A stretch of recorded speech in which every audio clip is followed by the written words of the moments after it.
Howdy,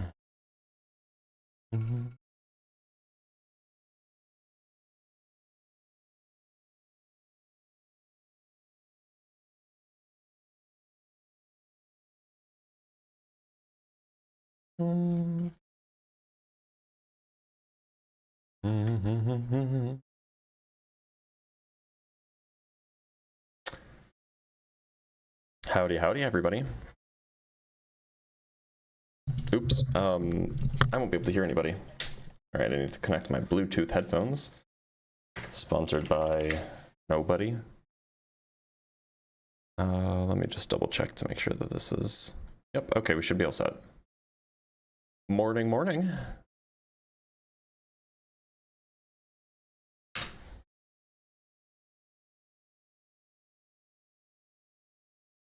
Oh. I really need to fix the YouTube link, but the downside of fixing the YouTube link is that it means that I have to stream from a VPN, and it also means that my stalker gets to bother me. So, you know, it's maybe not worth it. Maybe I need to find a different media source rather than, say, Video Ninja for that. So we'll figure it out. Evelyn. Oh, don't mind me. There's just a green screen behind me. Evie, come here.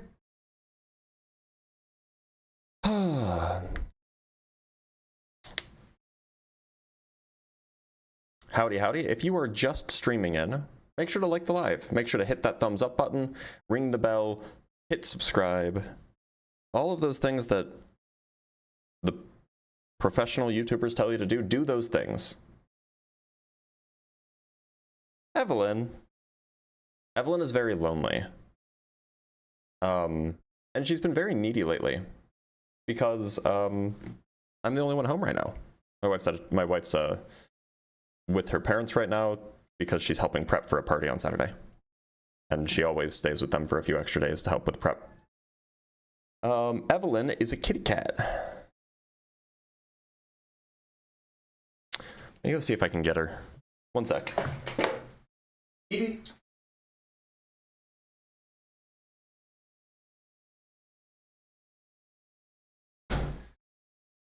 All right. I got her. Look at this good girl. Look at this good girl.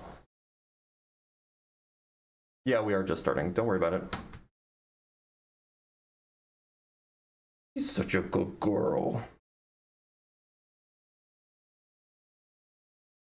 Okay, now she wants to leave. Oh, you don't want to leave? You just want to be on my lap? You want to leave? You can leave if you want. Do you want to leave? Okay, she left. She's actually like less than 10 pounds now, which is not like, honestly, she probably should be more. But the doctor says that she's fat, and I don't actually know if that's true. But anyway, she's mostly fluff. Like if she got wet, she wouldn't actually be that big. Yeah, she actually woke me up this morning because she locked herself in the laundry room. Which worries me because I thought I closed the laundry room before I went to bed, which means that she has now figured out how to open doors from the outside, but has not figured out how to open doors from the inside. And she does know how to close doors from the inside. So that's going to be a problem. Like this could be bad because look, she just gets very confused and very sad when she locks herself into a room. But she also likes to scratch at closed doors. And I guess she's figured out that if she scratches at closed doors, the door will open. And then she can go into the door that she wanted to get into. And then she'll scratch at the door again, and she'll accidentally close the door and trap herself in. So, like, the thing is one would think that she would learn not to scratch at doors when she's on the inside, because that would trap her, and then she gets sad. But she hasn't figured that out yet, even though she does it, like, all the time. So... yeah, we'll have to see what happens. Oh.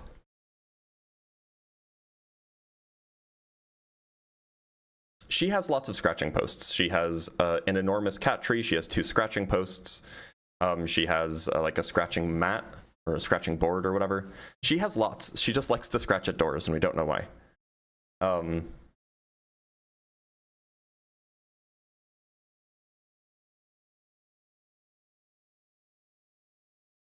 Yeah, on the one hand, she's very smart. On the other hand, she's very dumb. Are her nails shedding? No, she does this all the time. Like, even after we clip her nails. Like, she does this all the time. This is like an enigma. We don't understand why. Blitz, do you think matter and energy have always existed? Well, energy, I don't take energy to be a thing. I take it to be like a property. Now, whether or not matter has always existed in one form or another, that's a different question, and I don't know. I don't know. Does she have? She has an enormous cat tree. It's like 6 feet tall, and she hates being on top. Right? Like we've tried putting her on top, and she hates it, even though she likes being on counters. She will not willingly go into the cat tree, which is really annoying because it was like $80, right? And we even put like catnip in it to get her used to it. But no.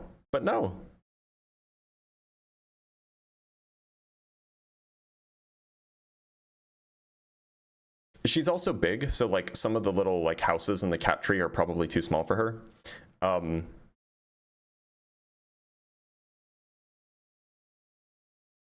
We do have cardboard boxes, and she tends to like those, but she hasn't been in them in a while yet, or in a while lately. It could be a texture thing, who knows? But you know, it's one of these things where, you know, I spent 2 hours assembling it, and she just doesn't like it, which is a bummer. $2 so we actually used to have a shoelace that she really liked. The cat tree might have a bad smell. That's why we coated it in catnip.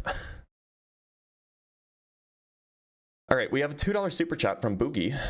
Thank you, Boogie. I appreciate you. And I understand that that's for the cat, but you know, the cat doesn't have a checking account, so it has to go to me.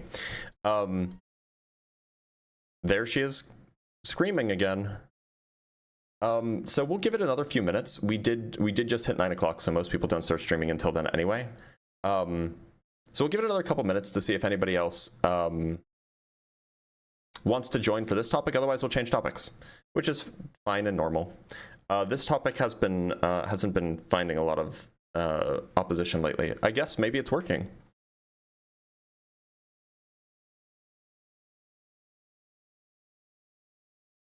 From Olaf with the £2, we waiting for someone to confront. I'm guessing, yeah, nobody's in the guest box yet, but we did kind of just start, and I did start a little bit early. So like the kinds of people that would normally join, maybe they're just not up yet. Maybe they're just getting up. We'll see. We'll give it a few minutes.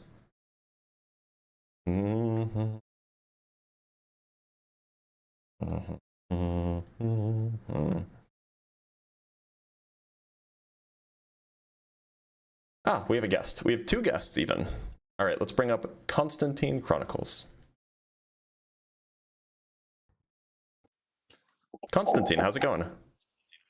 What's up, Dr. Blitz? How you been, dude? I'm doing okay. Constantine, have we spoken before? Yeah, man, you've been on my life. I don't remember. You'll have to forgive me. It's actually quite, man, that hurts my feelings. I'm sorry. How long ago was it? Man, you came on. Who were you arguing with? I think it was P Mars. I'm not sure. Oh, no, okay. I remember. Yep, you're good. Yeah, what's up, dude? Not a whole lot. So, Constantine, are you a young earther? Man, when it comes to time, I'm an idealist, so I don't even think time has like ontology. Like I don't even believe in physical substance. I got weird stuff going on. Well, I mean, okay, sure, but like, you understand that like, even if there's no physical substance, there is a perception of time, right? And presumably that perception of time, I don't know, do you think that that predates humans, or do you think that that only goes back as far as humans have existed? Yeah, I think it would only be as it was revealed if I take everything to be in the mind of God. So Yeah, it's kind of a weird headspace, man. I would say like all what is directly known or experienced are just mental contents and ideas and perceptions or like Well, sensations. I mean, that's fine. Like you can be an idealist and still like have a notion of time, right? Because the notion of time would then just be what, minds have perceived. Hmm. So the question is how long do you think human minds have perceived time? Yeah, it's seeing as that I wouldn't take time to have any linear space, right? I wouldn't attribute it to any calendar or attribute of a clock. You know what I mean? For example, if I understand time in a dream, that would just go, weeks would go by and I wouldn't be able to contemplate it within a grand universal mind scope. It wouldn't have any uh, point between A and B to where it can necessarily be tracked. Look, so we agree that like humans have a sense of time, right? Like even if it's purely mental, humans have a sense of time. We like see this. We see the seasons change. We see things. We see the leaves fall. We see the different constellations in the sky. These are things that there is a sense of time at least. So the question, roughly the question that I'm asking is, if you were to take the sum total of human experience, right? Do you think that the sum total of human experience would only account for roughly 6,000 season changes? Or do you think that it would account for hundreds of thousands of seasonal changes? Yeah, again, it's weird for me, right? Because I'm going to take it as to be what is being perceived as being believed. So if the time is only known as a sequence and experience, like the before and after memory anticipation, but that sequence is only in existence to the perceiver. So if there's a biblical narrative, it is only being perceived and revealed specifically to that perceiver. So what they're going to constitute as time is what's being revealed to them in a grand scheme of time. So when you say time, it's weird because I don't even have a state of ontology for it. But I I'm understand what not. you're I'm not saying. saying. If I'm we not saying that if there we is an attach it ontology to like for a it. calendar. Well, look, what I'm saying is so you agree that humans have certain perceptions, right? Yeah, but I would say a sequence cannot exist unless it's apprehended and unified by a mind. Okay, I mean that's fine. I'm asking. So suppose that that's the case. Suppose that there is a mind that is apprehended. I mean, like humans have minds, so we could apprehend sequences, right? You can apprehend it as if it's when it by revelation. So in other words, from my view, it wouldn't be chronologically ordered. It would just be in revealed ordered by rate, not exactly by what we would call time. So what do you think is going on when I noticed that for the first time in a long time, the leaves fall off the trees? Yeah, that it's simply just being revealed to you in a space in which is not, which is measurable to you in like a metric sense, or like let's say a clock. But that doesn't mean that it holds any real value I'm not in saying the it does. grandiose. I'm not saying it does. Yeah. You can be an idealist. I'm asking about the perception in your worldview. The perception, there are seasonal changes in the perception of humans, right? Mm-hmm. Humans perceive seasonal changes, and you can just count Yeah, them. yeah, You can count how many. yes. You can just count them. So how many have there been in the sum total of human perception? Yeah, so it's a great question.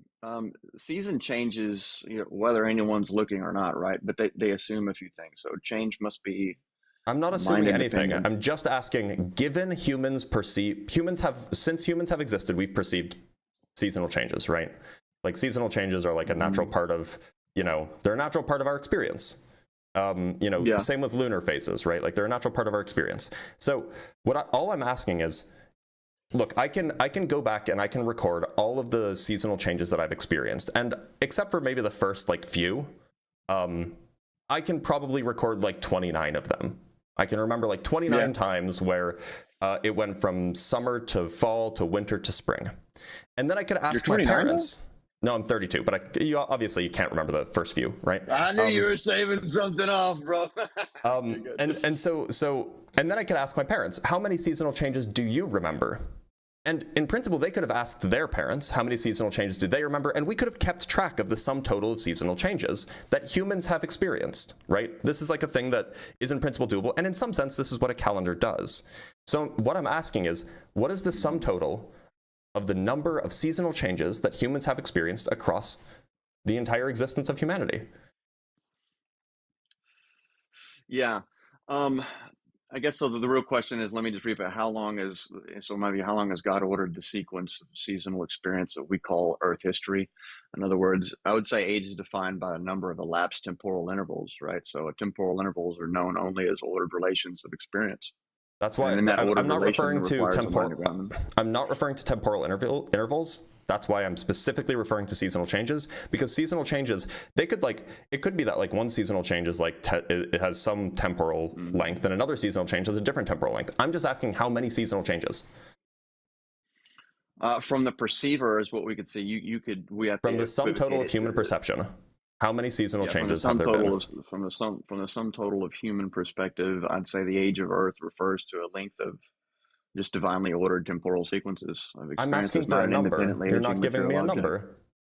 I'm asking for Yeah, a I number. can't because I'm asking for a I number don't of think those how metrics many are real. seasonal changes humans have experienced. Yeah, I I'm would not just asking say about that. anything objectively physical. I'm not asking about, I'm asking strictly about human experience. Yeah, so it sounds like we're just saying we count seasons, therefore the Earth is X years old, I'm therefore not, okay, materialism. But what I'm trying to say look, I'm is not making that claim. seasons are under I'm signs asking of on your temporal order, worldview, not how many disorder. seasonal changes have there been? That's what I'm saying. I don't even know what a seasonal change is from my Really? view. Really, you don't know what a seasonal Yeah, change is? You have a certain I mean, perception. I know how you. Yeah, I can measure I'm like asking about what the a clock perception. says. I'm not Yeah, talking about so clocks. I'm asking about the perception that humans Blitz, have. why are you freaking out, man? Just calm Because you're down. dodging. You're dodging like the Detroit Dodgers before they moved to Los Angeles. You're Wait a dodging minute. greater. Have The you seen the Dodgers movie were in Detroit. Dodgeball? No, it's a joke because I used to think that. Anyway, look, have you seen the movie Dodgeball? Because you're dodging more than the 5 Ds of Dodgeball. I guess that's I'm not better than asking the Detroit anything Dodgers. about I'm not asking anything about materialism. I'm not asking anything about time. I'm not asking anything about duration. I'm asking how many seasons have humans experienced. That's it. That's a purely mental thing. Yeah, so if it's a purely mental thing, the direct answer is I don't think I'm dodging. It's very clear. Yes, on idealism, God can ground a world with billions of seasonal cycles, right? So the number of seasons tells you how long God has ordered those cycles. I'm okay with that. Not the matter that exists independently of the mind. So I don't care about I any think of that that. I answers just it want to know how many seasonal changes. And if you say that there's billions, then that's fine. We're in agreement.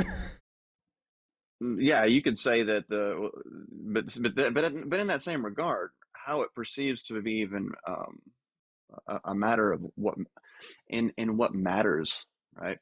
So I don't think it's a crux of if the if you conversation don't think it matters, that that's just because fine. it's counted Some it. people do, right? Yeah. So I'm interested Yeah, in see, talking to the so people I who would just say, do. look, yeah, no. Seasons are repeatable. They're law governed by patterns of experience. No problem there. But counting seasons, I think that measures the length of any ordered sequence and not a metaphysical nature of what grounds it. So under my view, ordered sequences are just grounded in God's sustaining mind, not in That's self-existent matter. great. Look, you can believe that. I'm just asking how long is that ordered sequence? That's all. Yeah. Yeah. So I would say that within the perception of human context, you can account for what you're saying in this billions of whatever this astronomical number is, but I don't think it holds any bearing into the reality which is instantiated by God's mind as us to a particular as one grand universal. Is that fair enough? Yeah, it seems like we agree. Thanks for being here, Constantine. Constantine and I have had good, cordial conversations before. He is a pre-supper, but he's a more reasonable pre-supper, unless he's become less reasonable. I don't know. I haven't spoken with him in a while. He was a totally normal guy, not at all like Darth Dawkins, but who knows? He seemed evasive like Darth Dawkins was, so maybe he's changed. Constantine, what's happened? All right, let's talk to It's All Fine. It's All Fine. How's it going? Hi there, Dr. Blitz. Hey, so how old do you think the Earth is? So, going by your definition, it's billions of cycles old. Okay. But what if when the Bible was written, or when these religious scholars wrote these texts, their perception of time was different? Because you would agree that time is different on Mercury than it is on Jupiter, right? Right, but the people who wrote the texts were on Earth, right? Of course. And But they maybe understood had a year maybe to be the same way that I understand a year, meaning it's a cycle of 4 seasons. I agree with that, but maybe they were writing from the mind of God. So from the mind of God. It's been only 6,000 years. Okay, from but keep in mind, the Bible doesn't actually say the Earth is 6,000 years old, right? Well, I was just going off your premise.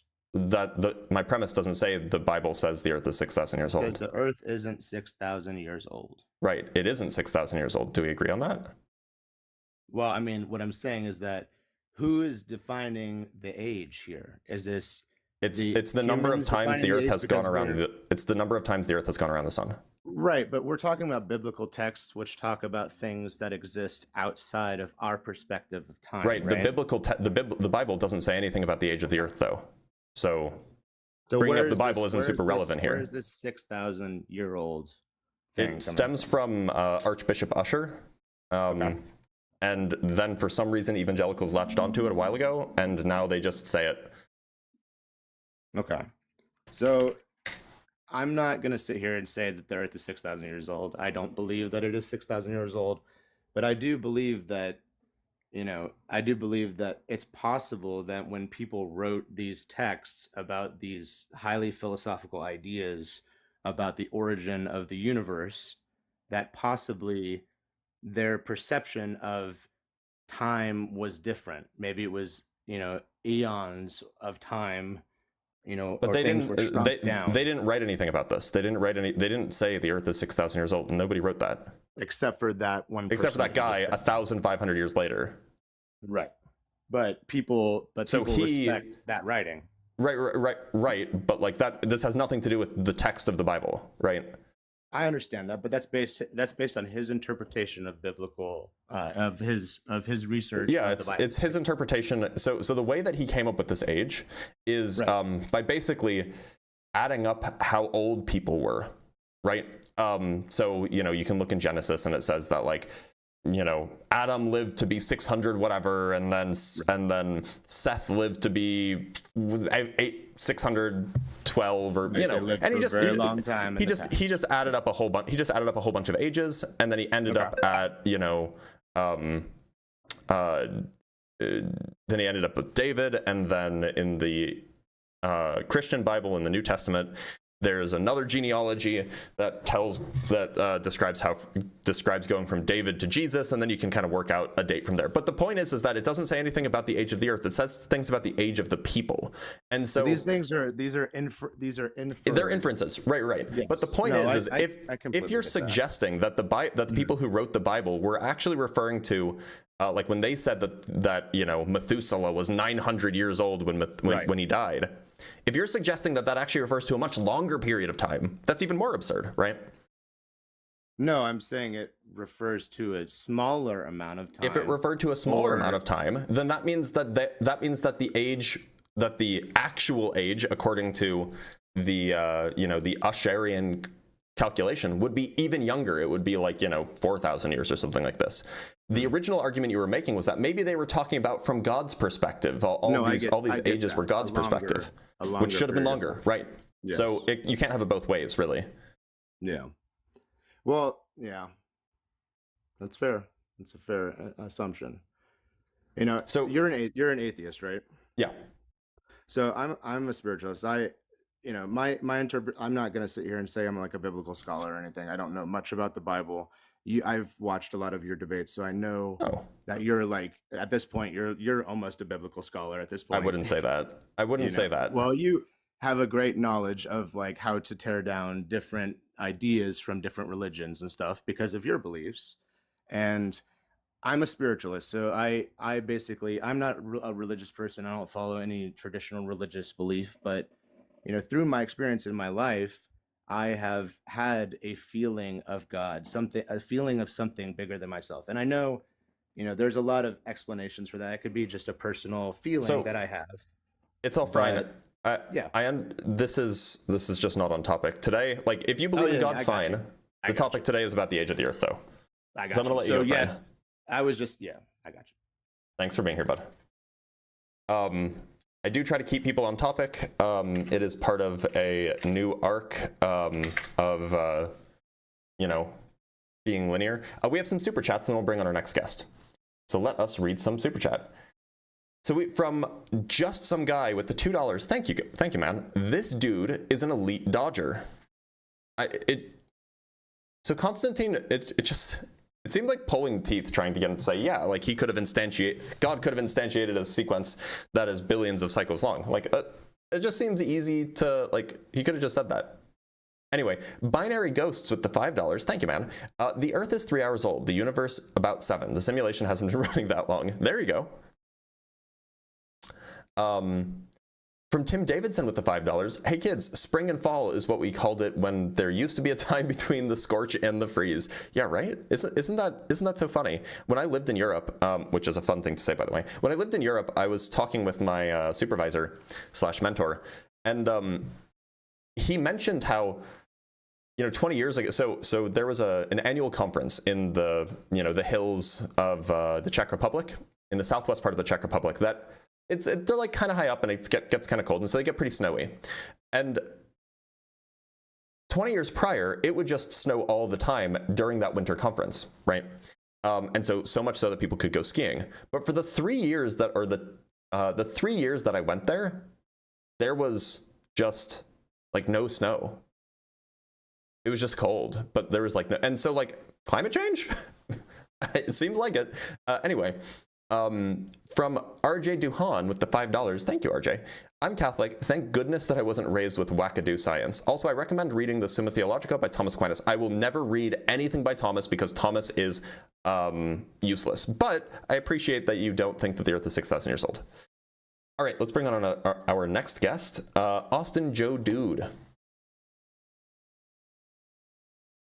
Hey, Austin, I don't how's it necessarily going? good. I just wanted you to maybe fix your diagram in the back. There's a new paper published by the Royal Astronomical Society that the universe is actually slowing down based on 1A supernovae. Not only have I read that paper, I also was the first person to make a video about that paper, and I also am I'm very, very aware it's also not accepted by the majority, at least not yet. Really? So it's a single paper, and it came out like a month ago. Like, of course, these things move slowly, so it'll take some time. Maybe people will eventually agree on it, but it is not accepted consensus yet. Darn. Well, hopefully it is soon. I support the Big Crunch. See ya. All right, we have $5 from Eric S. Thank you, man. Callers love showing up to the boxing match and asking to wrestle. Just because they're both combat sports doesn't mean they're interchangeable, guys. Yeah, right? That's the issue. All right, let's talk to Super Chaz. Super Chaz, how's it going? Hey Blitz, this isn't about the topic, but I have a question because I watched one of your recent videos based on like satellites. If it's not about the topic, then I gotta let you go, man. I just want a quick question, just to ask. Join the Discord and ask the question there. All right then, see you there. See you there. Yeah, so I mean, look, you got to be strict about these things. By the way, that paper has been peer reviewed. It was peer reviewed. It was accepted. It is a good paper. Like, they make a fairly compelling case, but like, one paper doesn't change a paradigm, at least not usually. This requires a lot of time, a lot of reinforcement, a lot of checks, a lot of things, right? Peer review doesn't check the science; it checks the methods. It checks that's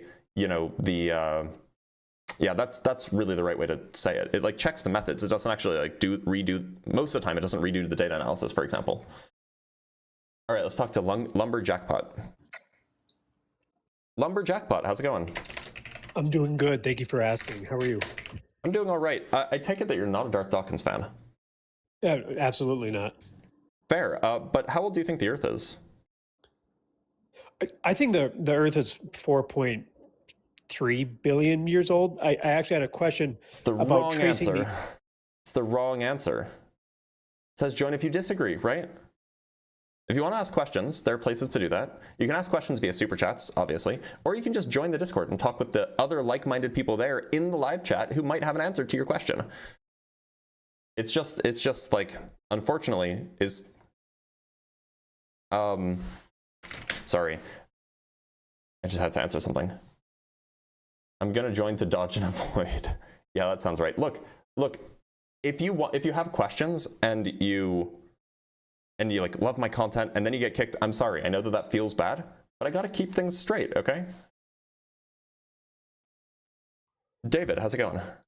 Yeah. David? Hey, can you hear me? I can. David, how old do you think the Earth is? Oh, 6,000, easy. 6,000 All right. years. And David, want to tell me why? Well, for me, it's because like I like have this like unequivocal obedience and loyalty to the Bible. But that's just something. I want to ask you a question related. So one thing I was looking into is genetic diversity, and I don't think there's enough genetic diversity for evolution to be the case. I've looked into a lot of papers into this, and the evolutionary scientists have to put like these mass extinction events everywhere that are super selective to account for like the lack of genetic diversity thereof. To account for a super old Earth. Yeah. So okay. So we can talk about that. I just want to address the first thing you said. You can have an adherence to the Bible, but the Bible doesn't say the Earth is 6,000 years old, right? It gives a historical timeline, and well, I mean, it lists generations, but it lists a sequence of like, you know, this person and that person and that person and so on. But there's no guarantee that like there aren't people in the middle, right? Well, you're gonna have to say people in the middle before Abraham, because the hard history starts at Abraham, and then you're gonna have to say that the hard history. Well, like Genesis like 1 to 12 is like origins of the earth and creation and whatnot. Yeah, sure. And then the actual history starts at Abraham. Yeah, that's fine. So like, but you know, Abraham purportedly lived like what, 4,000 years ago or something like this. Yeah. Ish. And you know, that's like we have documented history of like people living 4,000 years ago, so that's fine. The question is whether or not there were only 2,000 years before that, right? And that's not really something like the Bible doesn't say that. Like you can kind of infer that if you read it a certain way, of course, and that's what Bishop Usher did. But I don't know. It's like this is not something that like the Bible actually says. It says it, you know, it's inferred. But anyway, that's neither here nor there. To address your evolutionary point, I mean, we do know that there definitely were some mass extinctions, right? Yeah, there had to be a lot to account for. Well, not a lot. Either there had to be a lot of small mass extinctions, or a mass extinction that was very selective, around 65,000 years ago. 65,000 years ago.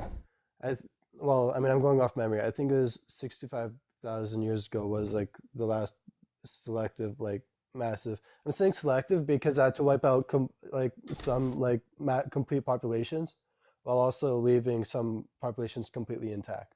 So I'm curious, like, so I'm not familiar here. So, no, you're fine. So I'm not familiar with the mass extinction 65,000 years ago. Maybe there was one, and I could probably Google it right now. But like, you recognize that there definitely was a mass extinction at some point in the past, where prior to that mass extinction there were lots of theropod dinosaurs, and after that mass extinction there were none. Like do you accept that one? That one definitely happened? I mean, the fossil record of dinosaurs is definitely something I kind of struggle with, but that wouldn't have to be a single mass extinction event, because dinosaur bodies are like so massive, and they probably need a completely different atmosphere to live in. So like a change in atmosphere conditions would completely selectively wipe them out. Yeah. But like that's a good example of a mass extinction that like we definitely know happened. Sure. Okay. Yeah. And by the way, like that for massive animals, yeah. So I'm checking, like I just, and you know, maybe I should dig deeper, but I just Googled mass extinction 65,000 years ago. I'm not finding anything specific. I'm finding the Cretaceous Paleogene extinction. This was the one that killed the dinosaurs. But I'm not seeing anything about 65,000 years ago. So maybe like, was there what specifically went extinct that you're thinking of that was supposedly 65,000 years ago?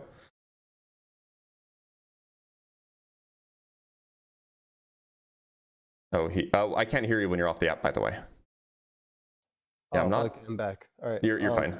It has something to do with the human gene pool. So. Oh, you're talking about yeah. So I know that there was a bottleneck, a human bottleneck, like what, like 12,000 years ago or something, or 12,000? Okay. for 20,000 years ago. Like this was a my understanding, and again, I'm like not an expert on this, but my understanding is that this was like a large change in, like a large climactic change that was very, very hard on the human population as a result of an ice age, basically.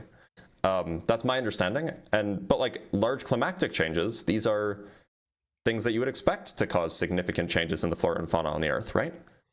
No, you'd expect it to, but my problem is like how selective they have to be, where like some parts of the gene pool are just wiped, and then some are still diverse. So are we talking about the human gene pool, or are we talking about like plants and animals as a whole? Like I'd be talking about I did my I looked on I spent a bit of time looking. I'm sorry. By the way, just to correct myself, it wasn't like 20,000 years ago. It was like 900,000 years ago. Is when that was the ice age bottleneck that I was thinking of. Okay. Yeah. That was before Homo sapiens were even like a species, right? Yeah, but there were still hominids. There just wasn't Homo sapien. Okay. So for me, it's like,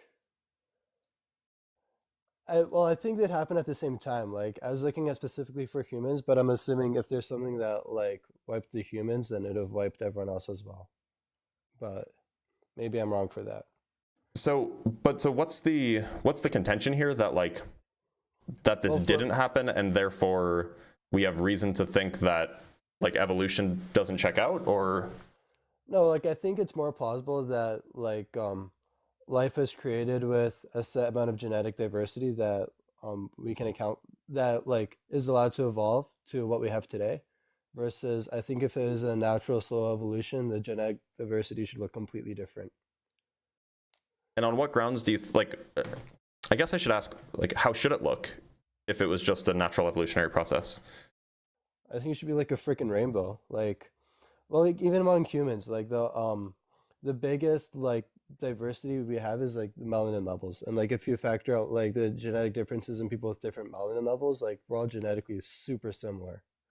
Well, but maybe that's not so surprising. I mean, like at least the modern mainstream view about human movement is something like humans were basically in Africa for most of humanity's existence, and then maybe 100,000 years ago, 70,000 years ago, Homo sapiens started to venture out, and so that's just not a lot of time for humans to change significantly and diversify.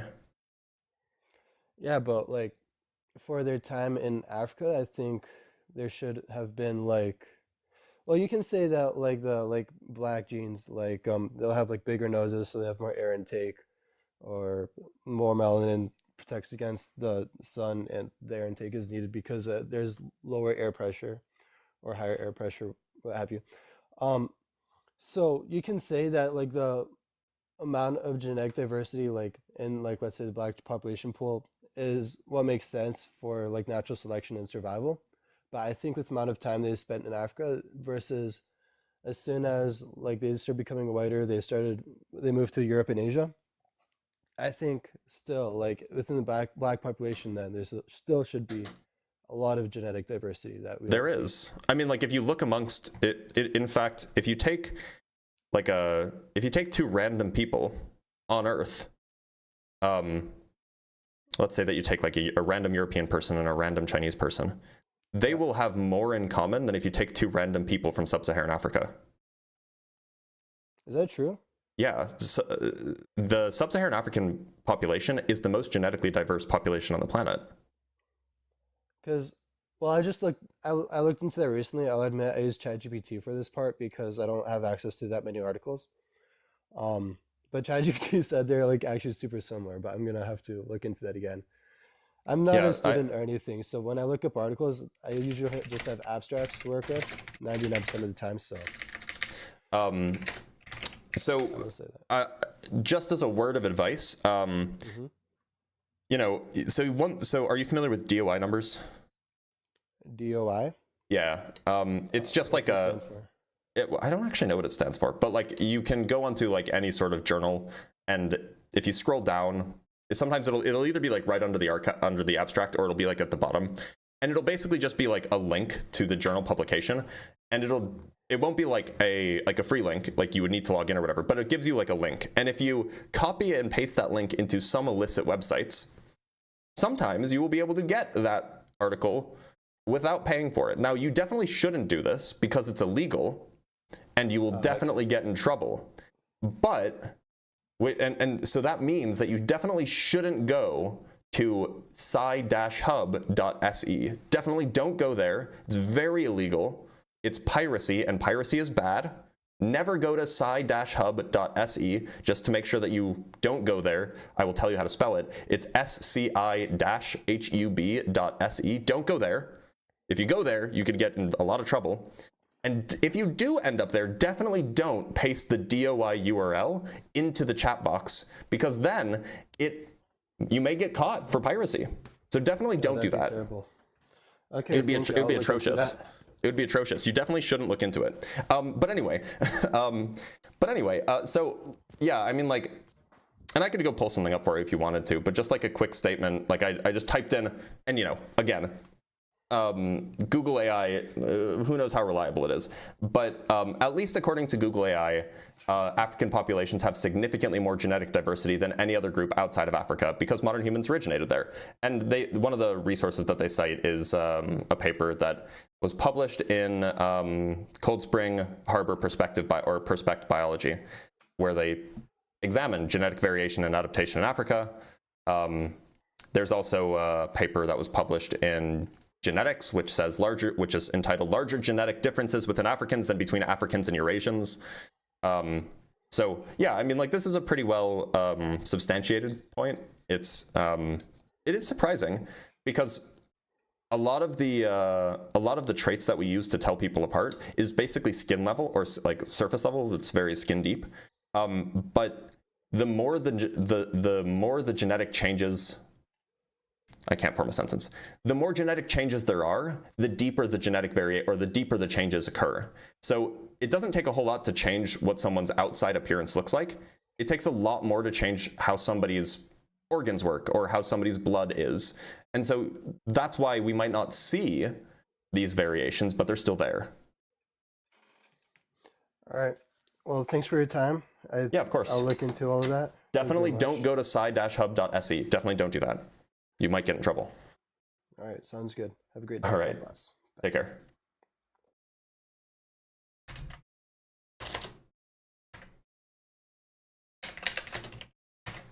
Definitely don't go there. It's very bad. And if that one is down, also don't go to sci-hub.ru. That's also very bad. Very unethical. All right, we have some super chats and we'll bring on our next guest. So from Eric with the $5, we have Noah's flood allegedly bottlenecked the population to 18 people less than 2,500 years before Jesus. Genetic diversity is a bad thing to invoke here. Yeah, so that is an issue. But I at least originally, I understood him to be talking about genetic diversity of plants and animals. But I guess that's a good point. He was talking about humans as well. From Garba Gaiman with the 5 Canuck bucks. About 50,000 years ago, there was an extinction of megafauna. Could have been climate or clever humans. Yeah, I've heard about this. In fact, this phenomenon even occurred fairly recently in New Zealand. There were large birds until humans showed up, and then those large birds died off. I wonder why. From Crypto Roast with the 5 pounds, thank you, man. What's the difference between a religion and a cult? In a cult, there's a person at the top who knows it's a scam. In a religion, that person is dead. Yeah, that's fair. From Binary Ghosts, thank you for the $5, man. You wouldn't download an education, would you? You should download an education. And then from Olaf with the 2 pounds, do not steal publicly released documents. Definitely don't do that. Never, ever do that. All right, let's talk to the next guest.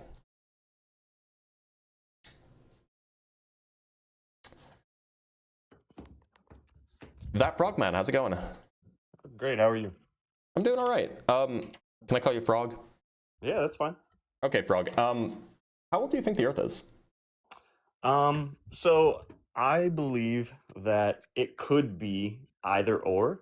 I believe that it could be 6,000-ish years, or it could be millions. And I believe either way that you go from it, you could explain God in either way. So go ahead. So scientifically we say that it's 4.5 billion years old. Mm-hmm. Yeah. Right. And that's fine. But you say that like you can make sense of an Earth that's only thousands of years old?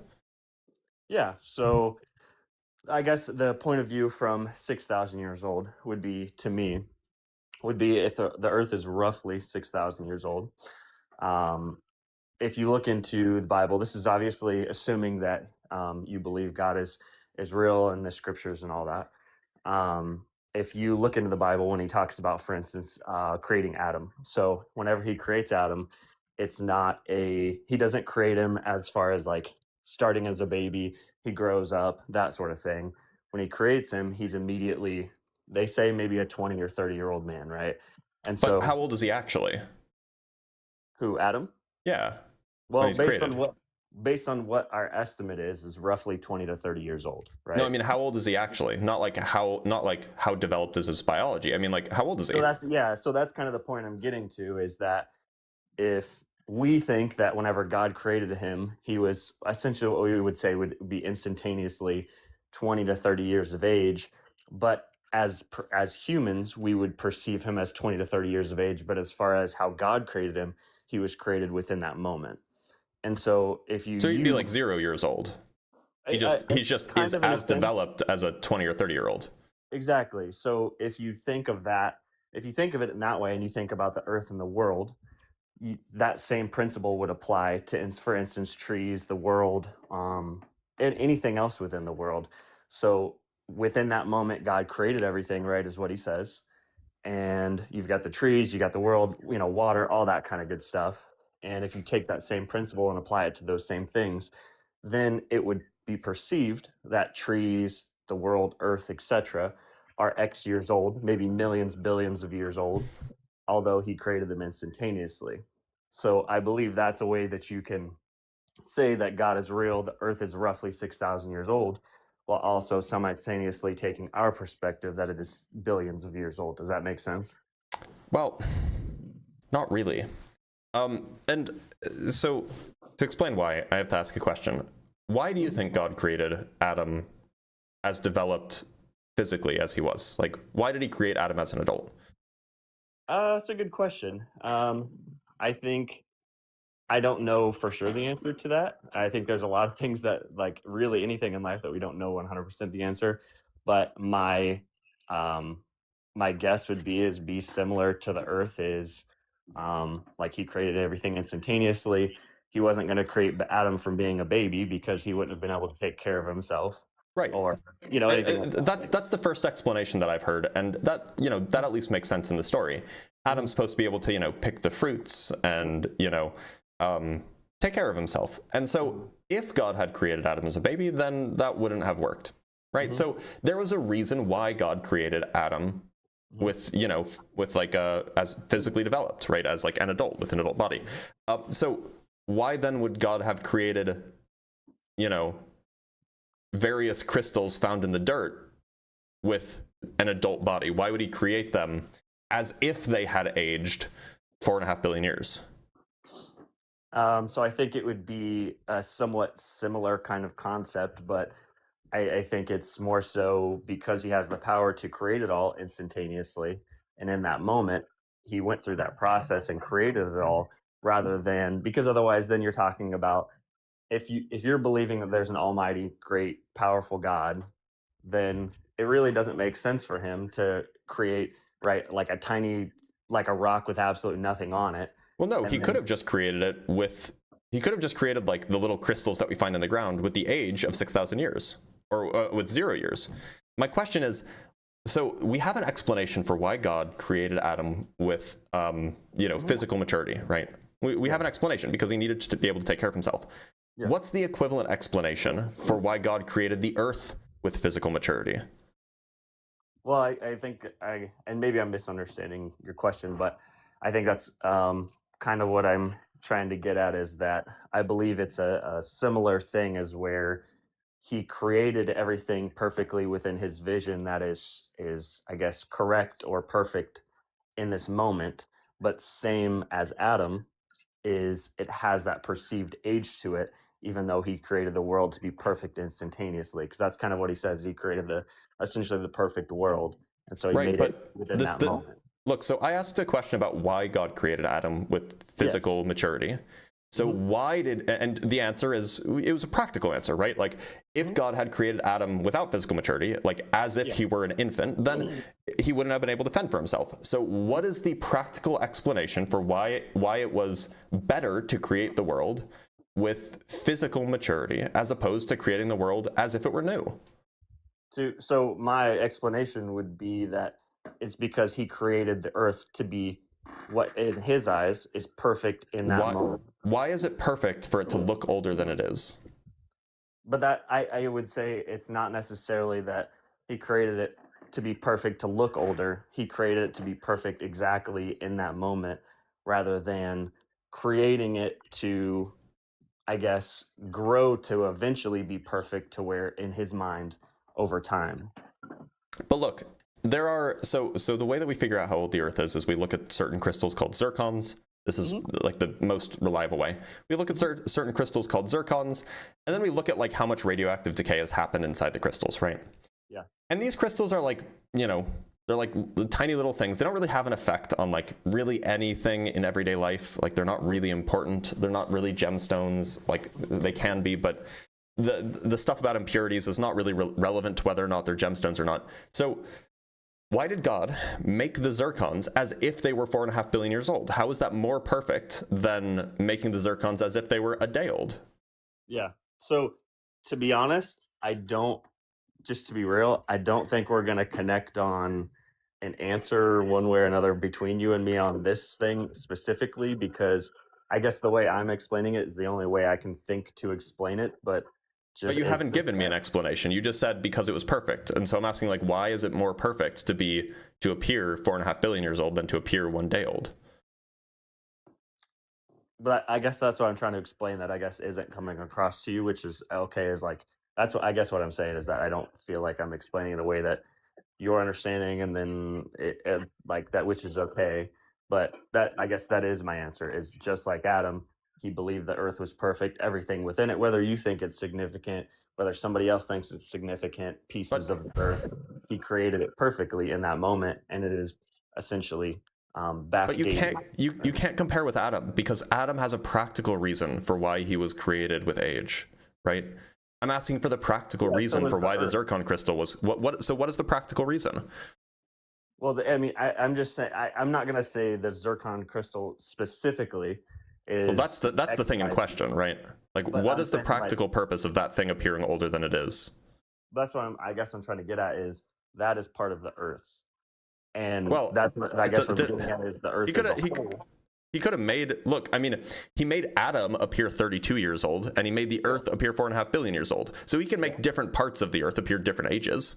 Yes. Right? So why did he make the zircons appear 4.5 billion years old? Not just like a day old or 32 years old or whatever.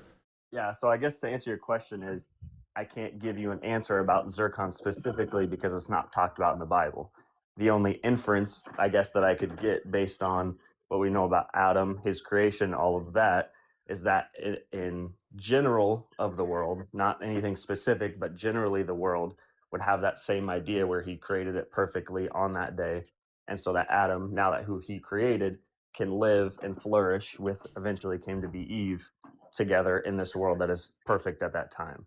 So again, I can't say specifically with the crystal because it's not in the Bible. I can't, there's a lot of things that aren't specifically exactly mentioned in the Bible, but like broad things like that is probably the best that I could tell you.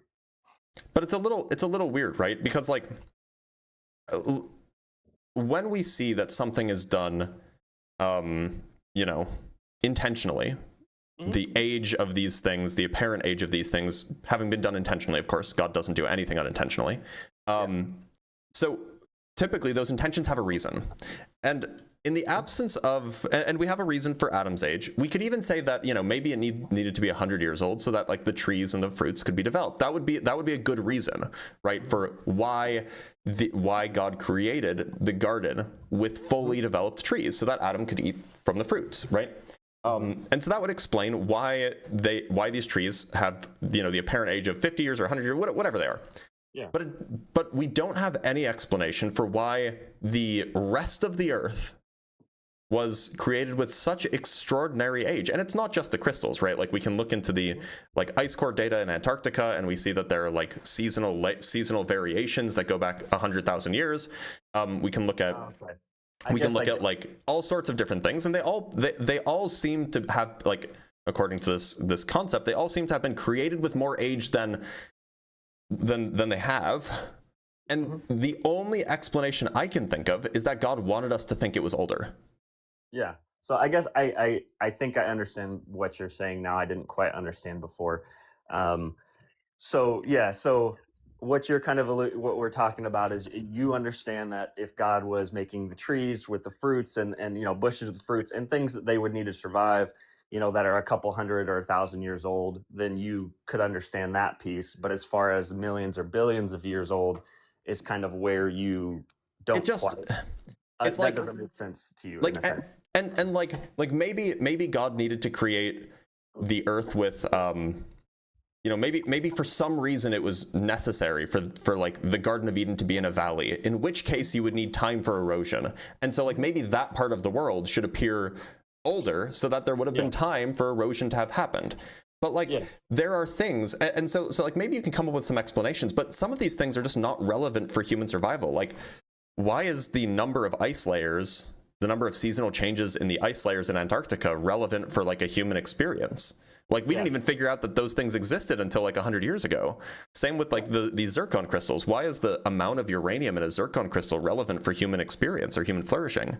Like it just seems like it seems unrelated. And so if that's the case, like what other purpose is there except for us to figure out a few thousand years later that the Earth is actually not 6,000 years old, and is instead billions of years old?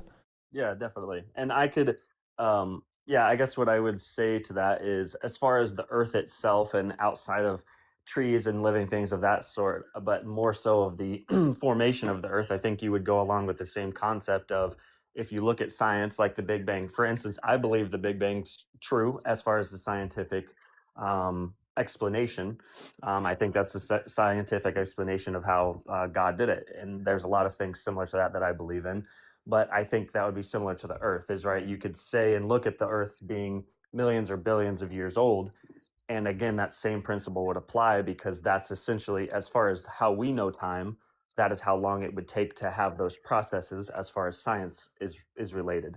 Now, as far as specific examples, obviously we don't know, because it doesn't list every single example of science, because that's not what the Bible's meant to do. But I think that it would also be unfair to say, well, even though you could maybe explain the Earth in that way, generally speaking, the things on Earth, et cetera, I think it would be unfair to say, because these specific examples of these things that I feel are unrelated, that now this entire argument is blown up and untrue because of those things. Well, look, the reason why I bring this up is because, again, everything must be done with intention. And so if the only intention that we can come up with is that God wanted us to think that the Earth was much older, then it just seems like this God is deceptive, right? Is planting evidence for us to find that would lead us to the wrong conclusion. And that's not compatible with the God that you believe in. So there's something at issue here. And I mean, one way to resolve this would be to come up with some sort of explanation for why for why it was best for God to make the Earth appear as if it was 4.5 billion years old, despite being that age. But it's just, it seems like you're gonna have a hard time doing that, considering none of these facts were even known until 70 years ago, and they certainly don't influence human flourishing. Yeah, so I think the hard part is that we don't know, obviously the Bible only talks about certain things, and even in science, we don't know everything about everything. So I know there's things that you're saying, there's these crystals and there's this and this that don't really matter, quote unquote, to society or the world or anything that we have to do, right? But I guess the way I would look at it is, from our perspective, how do we really know 100% that everything that we're looking at, that we say these things do not matter to our world, why are they here, or what is the purpose? A lot of those things that we believed before, we've learned new information about, or things that we didn't know how to do before, or how to use before, we've learned information about or learned how to do. Like for cancer, for instance, like for a long time we had zero idea how to cure or do anything with cancer, and then eventually over time we learned what it was, and then we learned how to be able to treat, not cure it completely, but do those things. So it's like constant scientific discoveries, constant discoveries outside of science and other things on how to use things that we didn't originally think had a purpose. Like there's all these different things in the world that over time we learn how to use them or why they're here, that originally maybe we didn't think had a purpose, or there was no way to do XYZ with these things. Is that, I know cancer isn't really a great thing to use for that, but that's really the only thing I can think of. So look, the issue is that, like, so the way that this might be a helpful explainer just so you can get an idea of what I mean. So what happens with zircon crystals is, like, it's a kind of crystal, right? It's like, you know, it's zirconium and it's silicon and it's oxygen. Initially, like, if you have like lava or whatever, the zirconium crystal would be molten, or the zirconium would be molten, and the silicon and oxygen would all be in a molten mush. And then as it solidifies, it forms a crystal. And when that happens, sometimes there are some impurities that can, like, enter in and take the place of a zirconium atom in the zircon crystal. And the kinds of impurities that can show up depend on, like, the size of the atoms, basically. And so, for example, the zirconium atom is really similar in size to the uranium atom. And so a uranium impurity can kind of take the place of a zirconium atom. Yeah. Just kind of like randomly. Like, you know, there's uranium everywhere, so, like, sometimes it'll, like, make its way into a zirconium atom when it forms. And then once it's crystallized, it's stuck in there, right? It's like in the middle of a solid crystal. Yeah. Now, lead, on the other hand, lead isn't the same size as the zirconium atom, so it can't take the place. The chemistry just doesn't work. Yeah. And so we have these zircon crystals that form, that solidify, and they have a tiny bit of uranium in them, but they don't have any lead in them when they form. Mm-hmm. But uranium is radioactive, and it eventually decays, and it eventually becomes lead. And so the way that we figure out how old this crystal is we basically look at how much uranium is present in the crystal and how much lead is present in the crystal. And because we know how fast uranium decays, it gives us an idea of how long ago the crystal formed. The trouble is that, like, maybe you could say that, like, oh, this is maybe we'll find a use for this later. Well, find a use for what? So imagine two different scenarios. Imagine the Earth is actually 4.5 billion years old. And then that means that roughly half of the uranium in a zircon crystal has turned into lead. It's roughly half. Mm-hmm. On the other hand, if God had created the Earth 6,000 years ago and didn't give it the apparent age, then it would be almost entirely uranium in the crystals and almost no lead. Yeah. Just because it wouldn't have had time to decay. Now, you might say, okay, well, maybe it needed to have this extra 4.5 billion years worth of built-in age so that we could have the lead in the crystals. But, like, we have lead already. Yeah. So I'm just very, very skeptical that anybody could ever come up with a use case for, like, why we needed to be able to find tiny amounts of, like, because it's genuinely a tiny amounts of lead in zircon crystals that's trapped in there. Like, yeah. What? Like, it just seems useless, right? And the only other thing that I could say is, again, I'm not saying this is 100% true, because I don't know a lot about zircon crystals specifically, and obviously I don't know everything about the world, nor does anybody.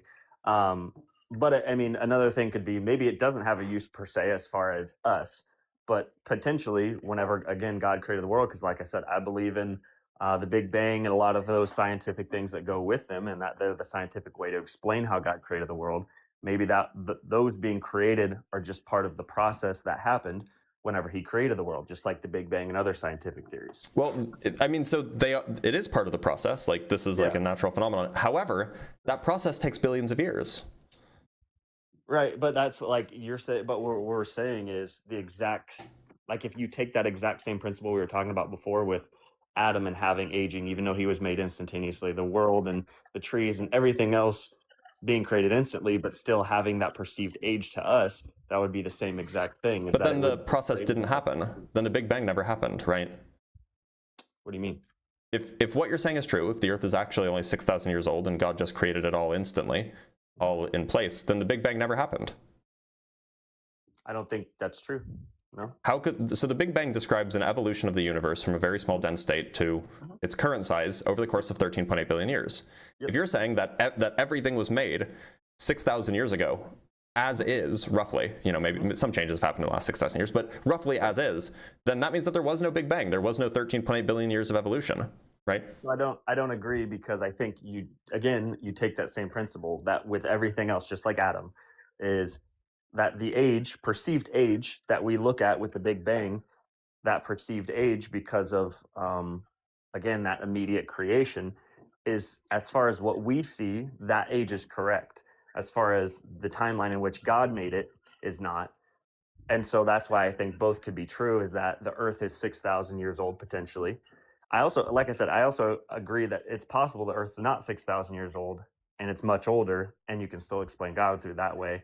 But if we go with the Earth is 6,000 roughly years old, again, if you take that same exact principle of, even though these things were created instantly, they have perceived age to them, that would be the same thing with Big Bang. And so the Big Bang could be real and still have a perceived age, but only be technically really 6,000 or so years old. So let's say that Adam was created with the biological age of 30 years. Like, he was created with the body of a 30-year-old man, right? Just for the sake of argument. Did he have a 25th birthday? I have no idea. Well, the answer is obviously no. If he didn't exist and then he existed with the body of a 30-year-old man, then there was no 25th birthday, right? Yeah, I get what you're saying, yes. In the same way, if the universe was created instantly, with everything being formed, Earth and the sun and galaxies and all of that, then there was no Big Bang. Yeah, but we're talking about perceived age. Well, as opposed to... My point is maybe we would think that there was a Big Bang because it looks like there was, but that doesn't mean that there was. And so if you're saying that God created everything 6,000 years ago, then it's just factually false that there was a Big Bang. It just kind of looks like there was. But I feel like and that's fine if that's what you would say. But I personally believe that, again, if you take that perceived age as opposed, like instantaneous creation with a perceived age, take that same thing, you can still apply that to the Big Bang. Right, but in the same way that Adam was not forced out of a birth canal, the universe, Adam was not actually forced out of a birth canal, even though he looks like the kind of thing that would be forced out of a birth canal. Yeah. The universe did not actually have a Big Bang, even though it looks like the kind of thing that would have had a Big Bang. Yeah. So I guess that's just where we would ultimately disagree, and obviously wouldn't come to an agreement on, but that's what I believe, is that there would still be a Big Bang, and that is true and correct. It's just an explanation, and that you can explain that Didn't you just agree to the opposite? No, I said that the Big Bang is true, but I believe that the Big Bang shows, again, as part of one of those perceived ages, where it seems like the Big Bang happened scientifically, I believe, but that, again, has a perceived age, just like Adam, who was, say, 30 years old. And even though he's 30... I'm confused. When you say the Big Bang happened, what do you mean? I mean, like, as far as what we say as a theory, as far as the Big Bang, and that I guess the best word would be the creation of the Earth and everything, that process as a scientific point, I agree, happened. And because... But you also say that it's possible that in the same breath you say that it actually didn't happen because God just created it all spontaneously, instantly. No, I didn't say it didn't happen. I'm saying the perceived age of the Big Bang, again, just like these other examples I used before I even got to that point, that is the same exact thing there, is that Adam was created instantaneously, even though he was 30. The trees were maybe 200 years old, created instantly, even though they are perceived to be 200 years old. But Adam wasn't actually forced through a birth canal, right? Yes. And the universe didn't actually have a Big Bang. It just looks like it did, in the same way that it just looks like Adam is the kind of thing that goes through a birth canal. No, it's exactly analogous. I get what you're saying now. I don't. So basically, what you're inferring is that because Adam was made, for instance, like he says, he made him from the dirt, and he wasn't pushed out a birth canal like we know it, like how birth is typically made. Then from that instance, you could say that the Big Bang didn't actually happen because that is the how we perceive that the world was made. Is that kind of what you're saying? So in the analogy, take Adam being created from dirt is analogous to God creating the universe and Earth and the sun and everything as it is from nothing.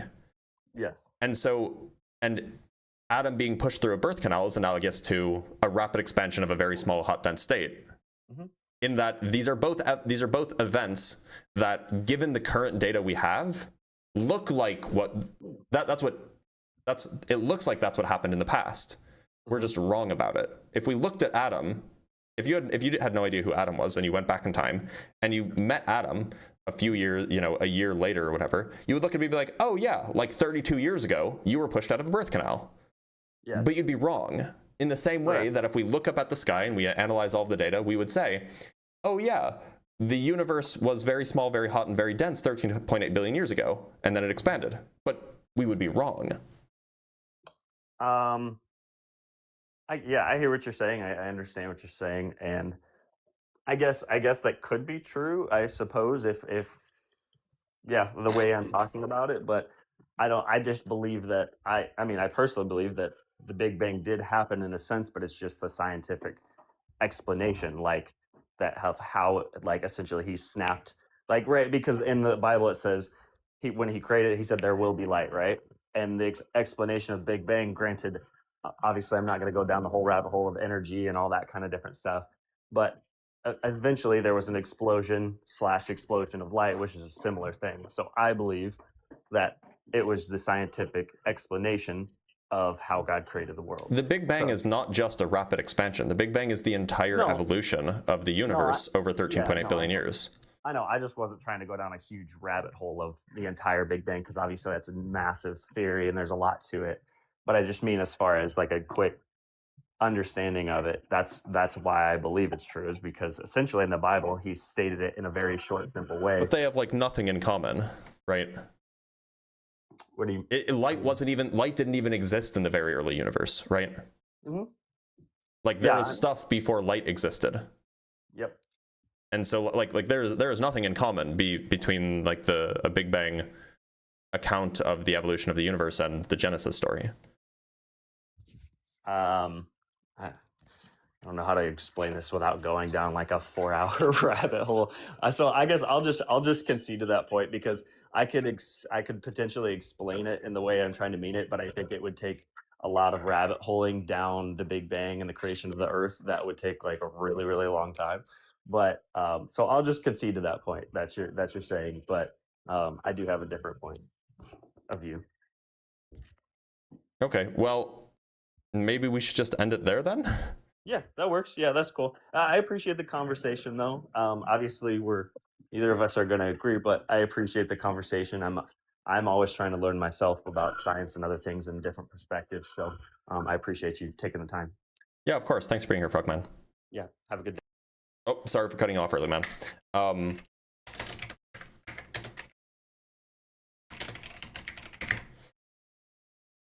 Okay, let us read some super chats and we'll bring up another guest. So we have $5 from Get Stanfield. Further anthropological and psychological studies are necessary to understand some humans' level of cognitive bias when confronted with evidence. This is like one of the most well-studied things, though. Like, this is super well-studied. Not to say that further analysis is not worthwhile, but it is well understood, right? Or it's highly studied anyway. From Brian Peck with the $2, Adam was clay animated with a golem spell and wind. True. Very true. Adam was a golem, confirmed. Thank you, Brian, for the $2. We have $5 from Saint Diluted. Thank you for the $5, by the way. The Zircons would not have been able to fend for themselves, Blitz. Duh. Well, yeah, I mean, like, you're right.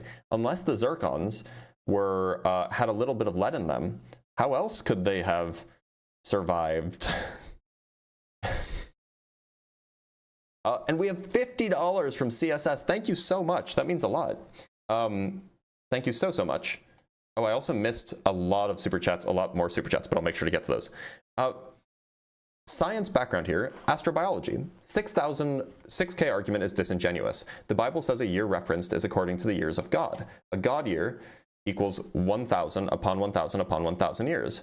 Plethano meaning maximal increase, being used in Greek scripture in lieu of upon. I mean, if you want to make that claim, fine, if you want to have that interpretation, but there are people who think that it's actually 6,000 years old, and so I'm addressing them. I never, ever said the Bible says it's 6,000 years old. Never said that. It's not in the background. I would never say that. Now, a lot of people infer that that's what make an inference about the Bible's age or about the Earth's age from the Bible, but I never made the statement that the Bible says it's 6,000 years old. Also, I think what you're referring to is that in the New Testament, in the Christian Bible, there's a verse that says a day to God is like 1,000 years to man, or something like this. And that might be fine. Then you would get to the Earth is like 12,000 years, right? But that's neither here nor there. The point is this is about interpretation of the Bible, and some people interpret it incorrectly, right? Now I have some more to read. From Devil's PD. Devil's PD sent 10 Dr. Blitz Debunks gift memberships. Now, that means a whole lot, Devil. Especially because now 10 people have access to emojis that they didn't have access to before, and now they have access to my debate notes, which are available online if you become a member. And the reason I do this is because it gives more motivation for people to, become members, you know, and help support the live stream. But this is what the debate notes look like. Like, I have sections on theism, I have sections on flat Earth, I have sections on young Earth, with a whole bunch of resources. Oh, I should show the YouTube people, with a whole bunch of resources for all of these things. So if you want, consider subscribing. You can also get access to it by subscribing on Patreon. It's like $4 or $5 a month. Then we have $2 from Just Some Guy. Well, thank you, man. Respect the subject matter if you respect Blitz. Yeah, there you go. And $10, really $20 in 2 parts from Binary Ghosts. As far as I understand, the Bible doesn't state the age of the Earth outright. The number comes from adding up the ages of the people depicted, since it should be an unbroken lineage. But then it states that a day to God is 1,000 years. God spent several days making the world before he made humans, so shouldn't it be closer to like 11 or 12,000 years by their own math? Well, sort of, but again, it all depends on interpretation. So yeah, like it depends. Some people think that it's 6,000 years. Some people think it's 12,000 years. I mean, again, you still get to the same issue, right? We have $5 from Asian432. Thank you. I watched a Japanese anime ORB on the movement of the Earth about some scholars pursuing the heliocentric theory. Sort of fiction, but good. Oh, that seems interesting. And $5 from Binary Ghosts. Thank you again. You're so generous. Man, how freaked out were Adam and Eve when they had their first kid? So small, and then a hole in his belly. Had to be scared. That's a good point. They would have been so freaked out. And then from Dankbird with the $5, theists often ask, how can a man come from a monkey, or life from non-life? Last I checked, I never seen a man from dirt, and dirt isn't living. Yeah, that's true. That is true. But, you know, that's a secondary issue. All right, let's bring up our next guest. Feather Machete. Feather Machete, how's it going? I can hardly hear you, and I assure you almost nobody else can hear you. Okay, can you hear me now? Oh, that's so much better. Thank you, Feather. So, how you doing? I'm doing well, how are you? I'm doing okay. Feather Machete, how old do you think the Earth is? I do believe I would side with you as far as like the age of the Earth being billions and billions of years old. Like you were saying, I don't think that there is, I think there are a lot of Christians who do believe. I agree, but that means that you agree, and it does say opposition only, so I gotta let you go, Feather Machete, but thanks for being here.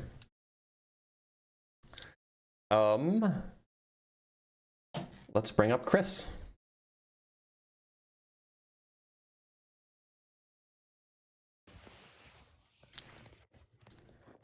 Chris, how's it going? Going good. How you doing? I'm doing all right, Chris. Chris, how old do you think the Earth is? I just have a question, to be honest. I ain't come to debate. All right, we'll make it quick. All right, because I had seen a TikTok. Somebody said that past the cosmic background radiation, there's more galaxies. Is that true? No, we can't see past the cosmic microwave background radiation. All right, but I'm gonna let you go. Thanks for being here, Chris. All right, so currently the guest box is empty. I can't use the YouTube guest box right now, so if you're watching on vertical, whether it's on TikTok or on YouTube, you have to join via TikTok. I really need to get rid of that link on the vertical live stream because it's not currently going to get you into a conversation with me because it's broken. But it's a little bit problematic. What's the number? The number of what? There's no phone number. You have to join via TikTok. How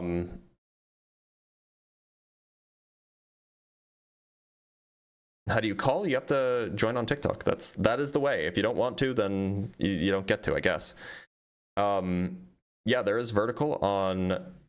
Oh, cover the URL in the background. That's a good idea. Actually, I can just make like a black thing. Color source, maybe. What if I do this? If I just do color, and then if I just do this, and then what if I just do like, make it like 100 pixels tall, and then like 800 pixels wide, and then I just do that. Oh, you're brilliant. You're brilliant. I love it. I love it.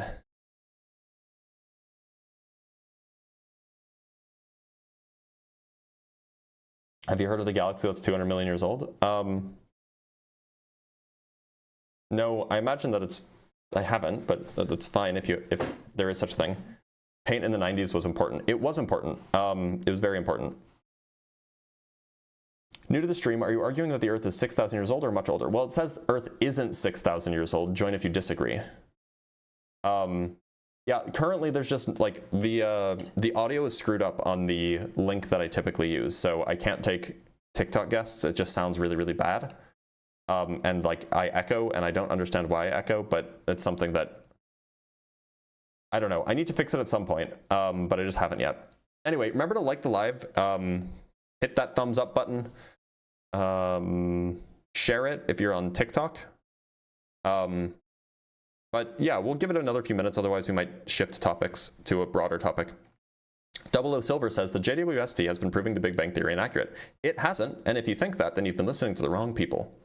It's just not the case that the JWST has been saying anything about the Big Bang Theory, actually. What it has been doing is it's been providing us new data on how early galaxies looked and how early galaxies formed. So what it is providing new information on is the way that we understand galaxy formation across time. And it's definitely changing that. Absolutely, that's a thing. So yeah, that's a thing. Which church says the Earth is 6,000 years old? Whichever one Joel Osteen runs. I think that it's Joel Osteen. Mega church pastor. Yeah, so let me pull up names of some churches. Ken Ham, famously, his ministry promotes the idea that the Earth is 6,000 years old. John MacArthur was a prominent pastor and chancellor of the Masters University and Seminary. Answers in Genesis, the ministry associated with Answers in Genesis, promotes this. The Lutheran Church of Missouri Synod teaches that the Earth is 6,000 years old. So yeah, lots of churches do. I'm glad that you haven't run into any that do, because it means that your life is that much better.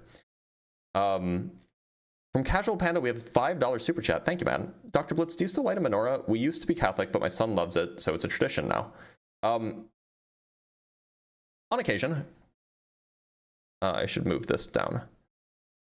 You know, on Hanukkah occasion. When I'm all alone, I don't. But when I'm with family, I absolutely do. But I hope, like, did you... Oh, I read the wrong super chat. Wait, what just happened? Did I read the wrong thing? I'm so confused. This is what I meant to read.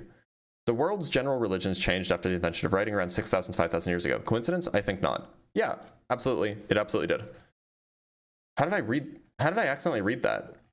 I mean, like, it's fine. Like, I'm happy to answer it. But all right, we have another guest. CVGM, how's it going? Hello. So I just kind of wanted to. I just wanted to throw this. I cannot speak. Okay, hold on. I just wanted to say this. If they think the Earth is 6,000 years old, why do we have fossils that are millions of years old? Like, they don't think they're millions of years old. They don't think it's millions of years old. Yeah, but I gotta let you go. You're not opposition. Sorry, bud. There are rules for a reason. I don't make the rules, I just enforce them.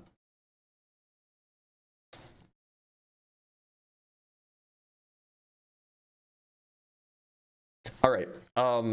Yeah, they think that dating is false or God is deceptive. Right. It's one of those two things. And almost certainly it's not that God is deceptive. Well, some of them think that God is deceptive, but they don't want to admit that that's what they think. Which is a problem, right? All right. Oh, we have another guest. Remember, only join if you're opposition.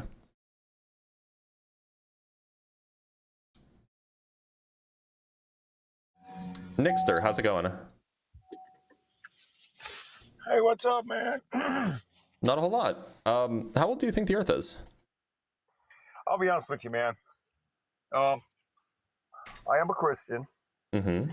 That being said, I think that it's much more likely that there's a gross misunderstanding of scriptures that have been translated repeatedly, and word usage has changed over time, et cetera, and context has changed. I do not believe the world is 6,000 years old. I think that there's a gross misunderstanding of what the Bible's saying. Now, that being said, I fully believe in science. I fully believe the Earth is an oblate spheroid, et cetera. How old do you think the Earth is? I think the Earth is pretty much what the scientists say. I think it's 4 to 5 billion years old. That sounds about right. Okay. All right, but then I gotta let you go, Nixter. Okay, have a good afternoon, buddy. Take care. All right, y'all. Here's what we're going to do. We're going to transition topics. Which is easy to do. It's easy as 1, 2, 3. Right? Transition right there. So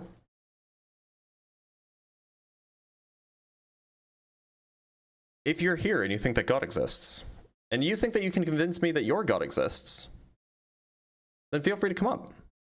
We can talk about it. Remember, it does say opposition only. Oops. By the way, I really shouldn't be doing this, but I'm playing with RAM sticks. That's what you're hearing if you're hearing stuff. These are 2 8GB sticks of DDR5 that I recently took out of my computer, and I should put them away and not play with them because they are not cheap, and I need to save them for my lovely wife for when she gets a PC. It's $20,000 worth of RAM. I know. Amreen, how's it going? Hey, do you remember me? I remember your name. I know that you've been up several times. Do you believe in a God? Yeah. I am a agnostic, and I was gonna ask you a quick question. I was gonna take up your time or anything like that. Sure. What do you think about pantheism and Albert Einstein's stance on things? It's not clear what Albert Einstein's stance was. Oh, really? Okay. Yeah, I mean, makes sense. All of the things that he says seems like he would fit in just fine with the agnostic atheists of today. Okay. All right. I appreciate it. All right, Yeah, take care, bro. All right, see you, man. Now, of course, he never said this. This was also a time where it wasn't super popular to be an atheist. He has absolutely said things like religion is a silly human invention. But what that means is what his views mean is that's a different question. What that means about his views, rather. Savarinen, I know that you're spamming in chat. Why don't you come join the guest box and we can talk about why you think that scientists are lying to you about the expansion of space no one has seen, studied, or explained it? Because you're being awfully loud in chat. I can just absolutely, we can actually just talk about it. I know I should have some TikTok mods. By the way, if anybody wants to apply to be a TikTok mod, join the Discord server and talk to Lilith about it. She's in charge. We do have some mods. Okay, so this person is Astro Kobe. You want to be a mod? All right, Astro Kobe. You're modded.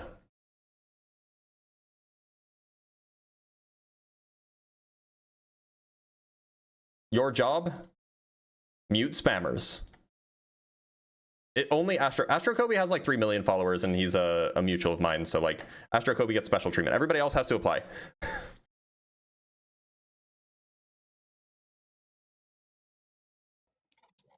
Sweet Tea, how's it going?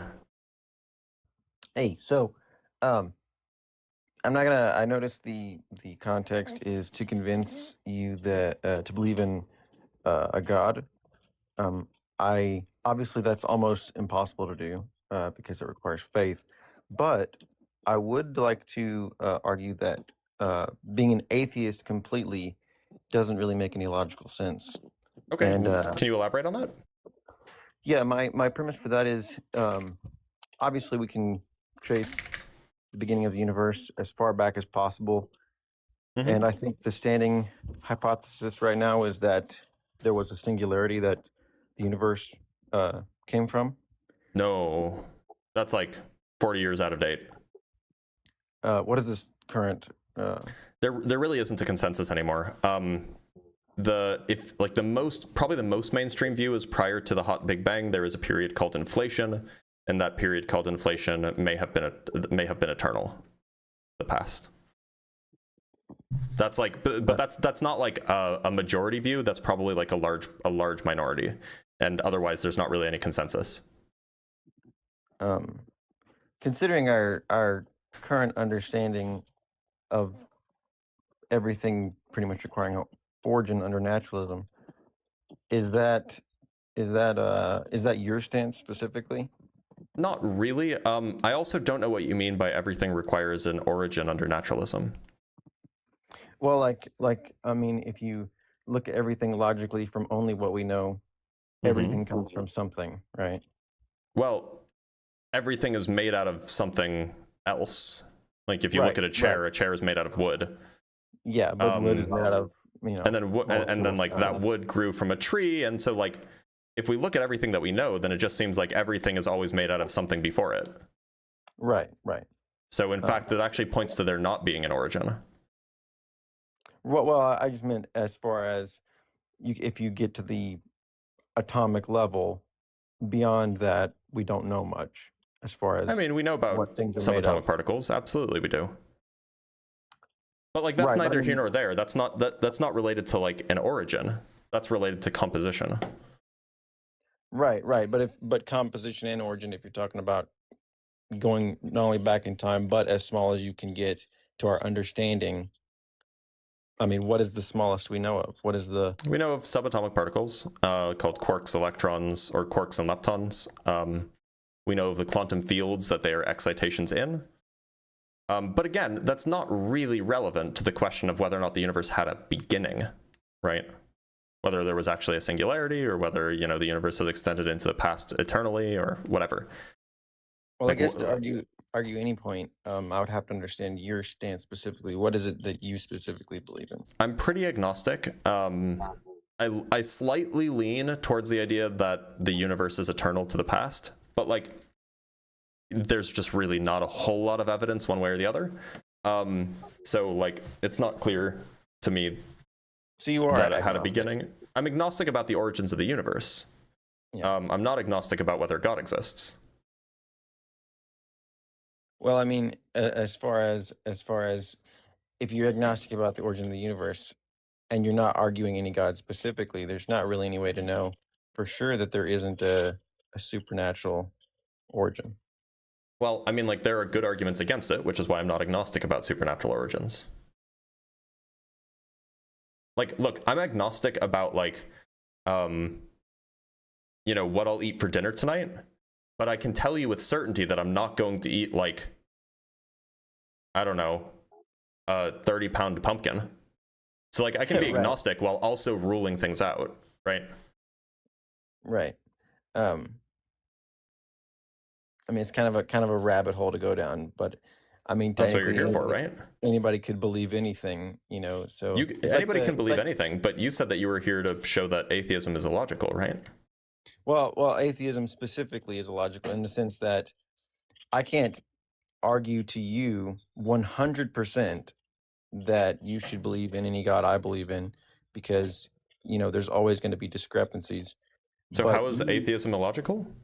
I'm getting to that. Okay. But you can't necessarily argue that there is no supernatural origin to the universe. How does that make atheism illogical? Because if there's any supernatural origin, then obviously there could be considered a god. And so I don't understand how this makes atheism illogical. well, I'm saying that the only logical stance is agnostic across the board, because you can't prove to me that there isn't a god, and I can't prove to you that there is. I mean, like, arguably I can, as long as you're willing to grant certain premises, which, we can fight about those. But the point is that just because you can't prove something doesn't make the position illogical. Like, it's not illogical to think that aliens exist out there in the universe, even if we can't prove it. That's not what illogical means.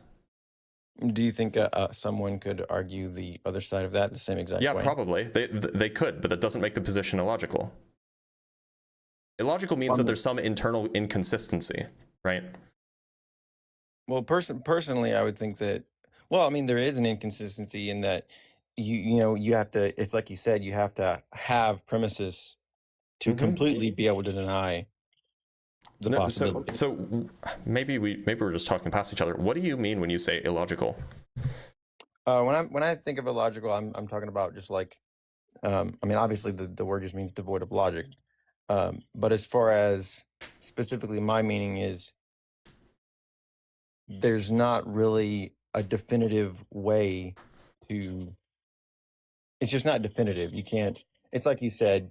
Okay, but that's just not what, that doesn't mean not being definitive and being devoid of logic are not the same thing. Right. I mean, that's just a misspeak on my part. Okay, so if you say that, like, you can't 100% prove atheism, then, like, maybe that's true. I mean, it depends on whether you accept certain premises. Right. But that doesn't make the position illogical. And, I guess I would just say, like, if your claim is that atheism is illogical, then it seems like by your own standards, so is theism. Well, yeah, it is. So you would say that believing in a god is illogical? I would say that believing in the possibility that there's no God, and believing in any God that is specific to one thing or another, like specifically. Why are we changing it? It's either you believe in no God or you don't believe in no God. It seems like under your standard, both are illogical. Well, I mean, there's so many gods, though, is what I'm saying. You have to accept certain premises to believe in any one particular God.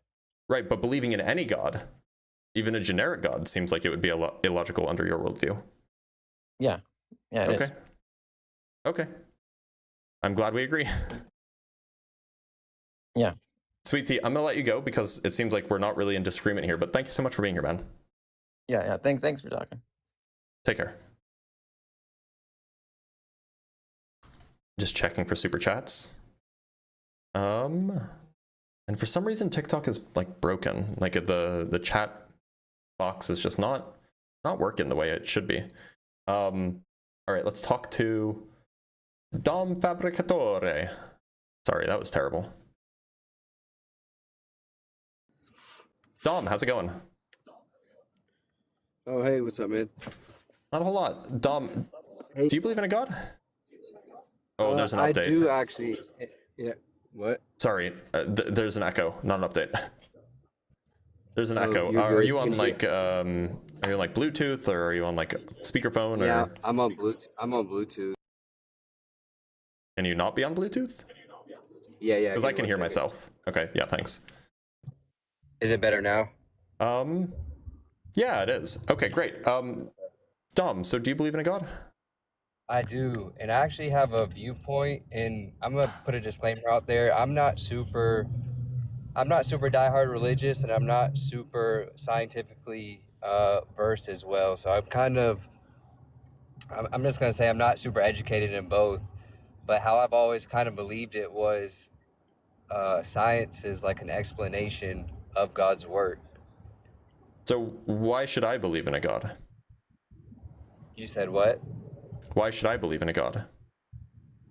Well, I think every person has the right to believe in what they want to believe, but I'm saying my point of view is science is humans' explanation of what God created.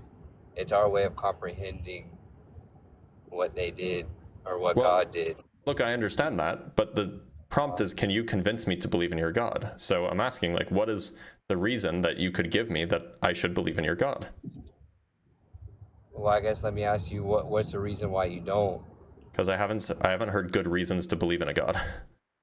Like what? Like what is something I that's can't tell you disproven? things I haven't heard. I haven't heard good reasons to believe in a God.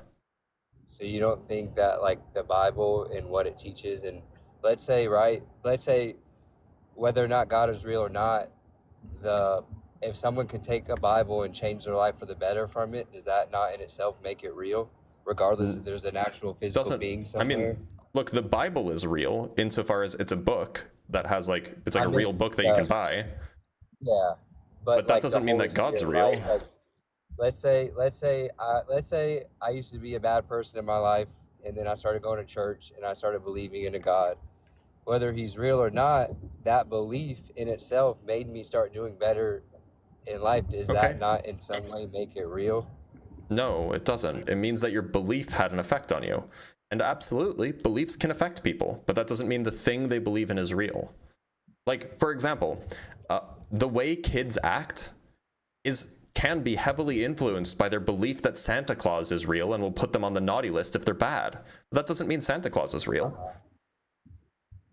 Yeah, but at one time it was real to them, right? Okay, but look, Santa Claus never existed at the North Pole.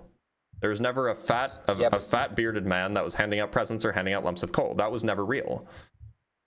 True, and that's been disproven 100%. But there being a God has never been disproven. My point is that just because the belief in a thing changes the way you act, and maybe it changes your life for the better, it doesn't mean the thing that you believe in is real.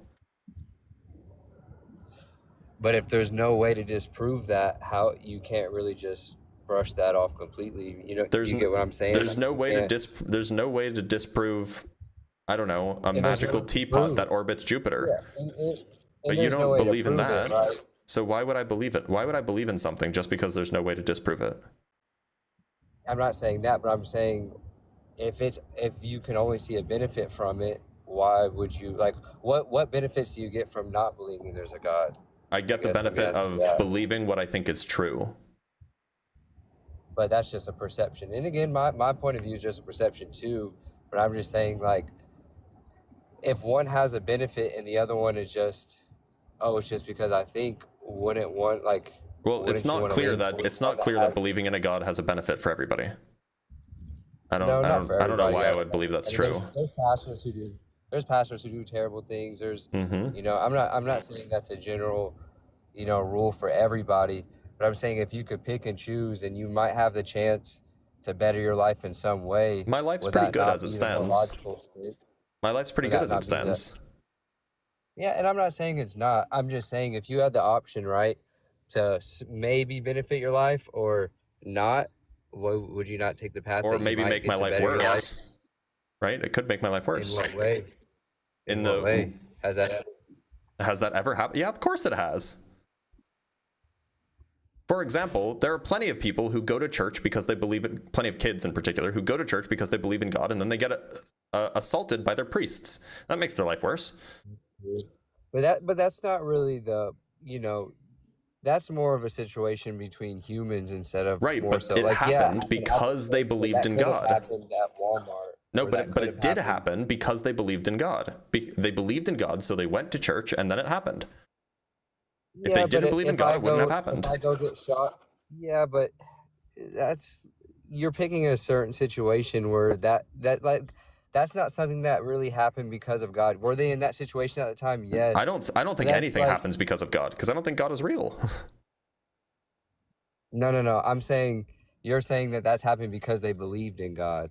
Yeah, but in reality, that was just that's like a situation that happened by chance. You know, that wasn't really, you know, whether you believe in God or not, that wasn't God's doing either way. Or if he's not real, that was just a situation that happened by chance. If you got killed at a bookstore, you can't really blame that you liked books. This is the reason why you got killed. Okay, you know? What about the Crusades? These are people who believed in God, so much so that they went on a genocidal rampage and slaughtered thousands of people across Southeast Europe, Western Europe, or Western Asia, North Africa. Yeah, no, terrible thing. And even, you know, yeah, that was based on a belief in God. Too. I mean, It's terrible, right? But these are based in beliefs and religions more so than That was based in God belief in in God. itself. They thought that God told them to do this. But what religion were they? They were Catholic.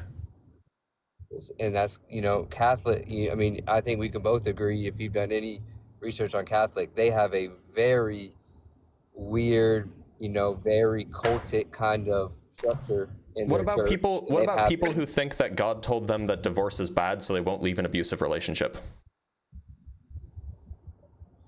Is it God telling that, or is that the preacher telling them that's what God said? Okay, I mean, like, if they think it's true, if they think that that's God's word, then they would absolutely stay in an abusive relationship. Yeah. Or what about all the people who spend 10% of their? Or what about all the people who spend 10% of their salary to give it to a mega church because they believe that that's what God wants them to do?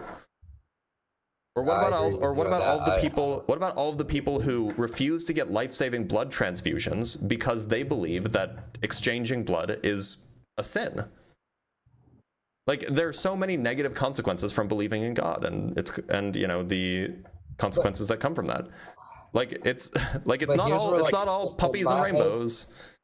No, true, and I'll take back. I'll stand up where I messed up on that. But if you look at all these little nuances, a lot of them don't account for, believing in God, quote unquote. It's believing in another person who's saying, quote unquote, God's word. That's how you believe in God. You believe in God from the Bible, right? That's people's word. I mean, have I read the Bible from front to back? No. I think my belief in God is more of like just a spiritual feeling that I've had my whole life. But I've never been in church very much in my life. I have read the Bible and I have had benefits from the Bible, yes, but I wouldn't really say I'm a diehard religion in any way. Okay, so just generally believing in a God, you're saying? Where's the evidence that just generally believing in a God is better? Provides any benefits? Just through my personal life, but again, I'm not pushing that on anybody. I mean, like, generally believing in a God could also lead to, like, fear of hell, right? And that's bad. Really? I mean, I guess you could to a certain extent, but that's like saying, you got people who are scared of getting ill and they're what's the hypochondriac. Yeah, so it's no, but like this is like the thing is why would you want to add more stress to your life unless it was needed? But is it stress though? Like, I mean, yes, fear of hell is one of the biggest causes of religious-based stress that exists. It's hugely stressful. In fact, there are people who deconvert and still have trauma responses to a fear of hell because they're so afraid. Even after they stop believing, they're still afraid because it's baked so deeply into them. What about the flip side of that? Like, I was going back and forth with somebody in the chat that they were saying that this world is terrible, it's all designed poorly, that we're all gonna die. Like, what about the fear of there's not a God up there, and now people are just think they're alone in this earth and they're just gonna die and pass away, and then their whole life was wasted for nothing. So I don't have that fear. So why is that relevant for me? I'm not saying you in specific. I'm just saying that if you're going to pick one Christian or multiple Christians or whoever who has that feeling, there's also flip side to atheist people who have that feeling as well. Look, the reason why it's irrelevant is because you were saying, well, for you, maybe you would get some benefits from believing in God. Yeah. And I'm saying, well, I also might get some detriments, and so it just doesn't seem like it's worth it. But then you said, but atheist worldviews can also be detrimental, but they're not. It's not for me, so that's irrelevant. Yeah, but also what you said would be irrelevant for me as well, because I'm not scared of hell. I'm not talking about you. You're trying to tell me that you're trying to convince me that I should. We're not talking about you. Oh, I mean, I guess if we're going back, to the exact specific prompt, I'm kind of think we were both generalizing for a minute. I'm not trying to tell you that you shouldn't believe in God. Maybe it's good. Maybe it's good that you believe in God. You can believe in God if you want. Maybe it's beneficial to you. I'm just saying it doesn't seem like it. Like I don't see why I should. Yeah, and I mean, again, I'm sure you do this quite a bit. You're never really gonna fully convince anybody of anything. I'm more so just kind of giving you my points of why it's helped me, but if you don't see it that way, then you don't see it that way. But before I get off, going back to my original point when I said science is God's explanation how he created life. Do you have anything to kind of like disprove of why that would like be a crazy belief? I mean, I don't think that God is real, so I think that it's not really like a reasonable thing to say in that regard. Yeah, but do you think, I guess let me rephrase that question a little bit better. Is there anything that you think scientifically that would just disregard God being real as a whole? I mean, like, depends on which God you believe in. Let's just say like a Christian God, right? Let's say like God and Then- Jesus. Is there anything scientifically that dismembers Yeah. that? Yeah. Like, for example, the God of Jesus is the God that created the earth in 6 days and the God that created birds before he created land animals. And we know scientifically that land animals existed before birds. As in dinosaurs, or No, is as there in farther like back than they're that? they're much older land animals, and birds came about only 240-ish million years ago or something like this. So, yeah, the land animals are long predate the existence of birds.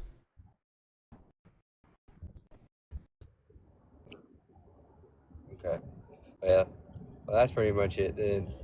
Okay, Dom. Thanks for being here.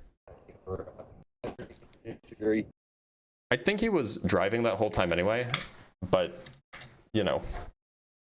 Anyway, well, we have some super chats and then we'll bring on another guest. So we have $2 from Big C7T2X. I thought Albert believed in Spinoza God. It's not clear. It's not clear that he did. He's definitely alluded to it, if I remember correctly. But it's not clear that Spinoza's God is even a god, right? Spinoza's God may be closer to just personifying nature, but that's seems like it's consistent with naturalism, right? From Binary Ghosts, again with the $10. Thank you so much, Binary Ghosts. Huge support. W for Binary Ghosts in the chat, by the way.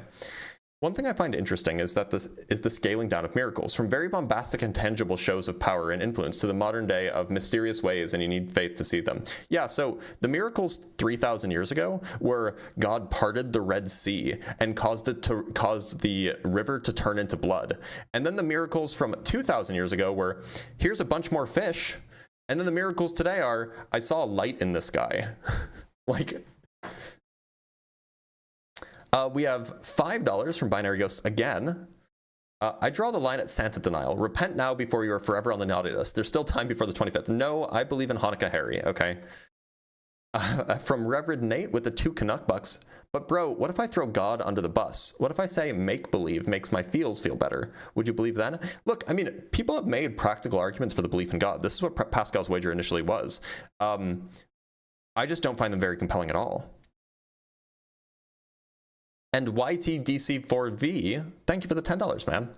I'm Team Jesus all the way and on the opposite side of the fence, but it's good value added that you have these call-ins and engage in actual discussion. I appreciate that. And Matthew, thank you so much for the $2. All right, let's bring up our next guest, Sultan.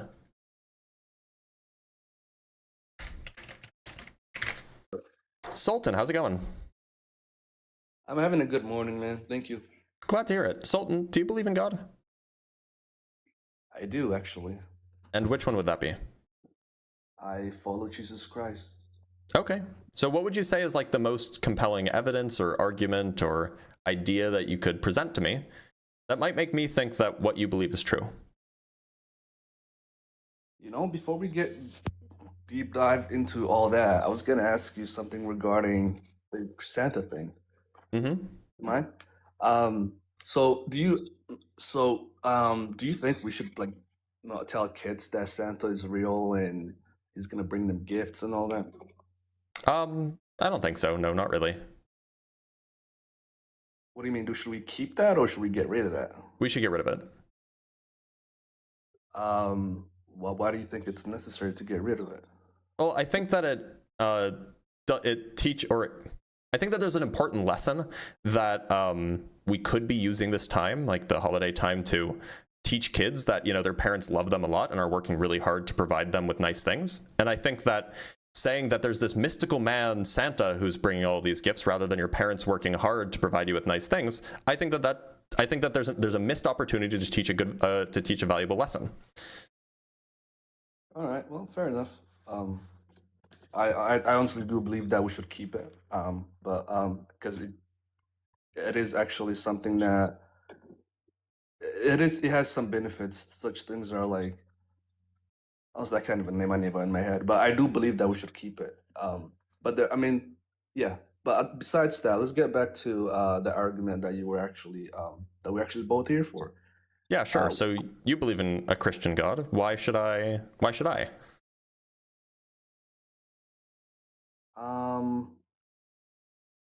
That's a good question. I can't tell you why you should. I could tell you why I do believe in God.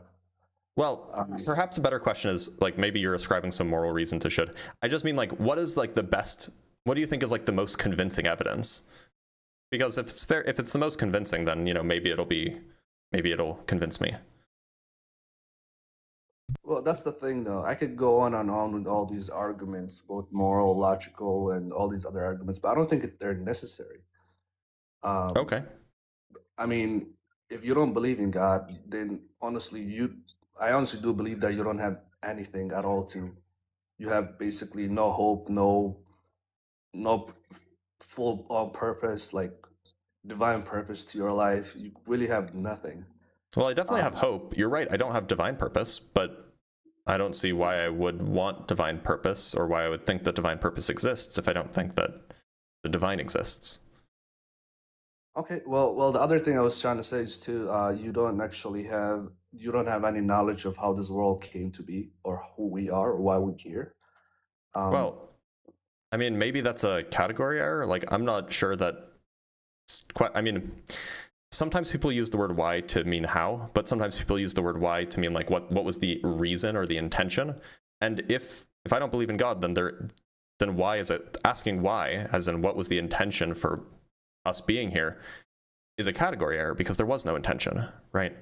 As for like why the universe exists, all these things, I mean, yeah, I agree. Like there are a lot of things that we don't know. I would suggest that nobody knows these things. Some people just pretend to know these things. Okay, well, then do you know how we got here? Like, do you mean humans or humans? The universe or? I mean, we could start with humans. Honestly, that's probably the I mean, like, I'm not a biologist, but biologists would typically say some sort of chemical process led to the development of the first organisms, and then evolution took over from there. And is that like something we know for a fact? I mean, there's strong evidence in support of it. Well, okay, so like, what are these evidences that we actually have? So I mean, like the evidence, like we could talk about the evolution part or the abiogenesis part if you want. Which one are you asking for? For example, evolution would be. Yeah, so like the evidence for evolution is like really, really extensive. So for example, do you know what an endogenous retrovirus is? Would that be a dinosaur? No. Would that be a virus? It's a type of virus, yeah. Okay. So an endogenous retrovirus is, it's basically it's the remains of a virus that infected some organism. And so retroviruses are a type of virus that insert their own DNA into the organism's DNA. And then it changes the way the organism's cells behave, and then they produce more of the virus. But sometimes it doesn't work perfectly, like sometimes there's mutations and stuff, so things don't work perfectly. And instead, the virus will inject its DNA into the cells, and then just nothing happens. And so now that cell is just there with a little bit extra DNA from this virus, and then it gets passed on generation after generation after generation. And so we can basically use the presence of certain endogenous retroviruses, like literal like sequences of DNA, to track how far back two different organisms have a common ancestor. So roughly the idea is that if two different organisms share a lot of endogenous retroviruses in their DNA, then they have a more recent ancestor, because then the ancestor that had all of those they would have more. They'd have more endogenous retroviruses in common, but if they share fewer, then that means that the infection must have been earlier in the chain. So there would have been fewer endogenous retroviruses present at the time. So it would have been further a long time back. So we can look, for example, at the number of endogenous retroviruses that humans share in common with, say, chimpanzees. And I think it's something like 200,000. 200,000 chunks of DNA that are identical between humans and chimpanzees, and they are endogenous retroviruses. And the only way is that these could appear in the same place of the genomes with the same sequences is if they descended from a common ancestor that gave rise to both chimpanzees and to humans. That's like one of the most telltale signs of evolution, actually. That's very interesting. Well, my argument against that is, so like these DNA, obviously there's some sort of, this virus creates some sort of mutation in these things. Or obviously there's, I guess, what am I trying to say? Is that what you would say at the end of the day is why we have some similarities with chimpanzees? No, the endogenous retroviruses, I think that there's some evidence that some of them actually do something, but most of the time they don't do anything. It's just like a chunk of code that's present in the DNA that's just kind of like a leftover from like an infection from millions of years ago. Okay, well, could they actually pick that up somewhere else? No, you're saying they have to be done with it? The point is that if they did, so say that you had, the point is that the virus inserts the DNA in a random place, basically. But if you look at the DNA that's present in humans and in chimpanzees, we share a lot of other DNA in common, right? Yeah. But if you look at the DNA from these endogenous retroviruses, they were inserted into the same place. And the probability of that happening for just two completely separate infections is like close to, it's basically zero, right? Because that would mean that, you know, every single chimpanzee was infected, or like the origins of chimpanzees were infected in exactly the same way that the origins of humans were infected.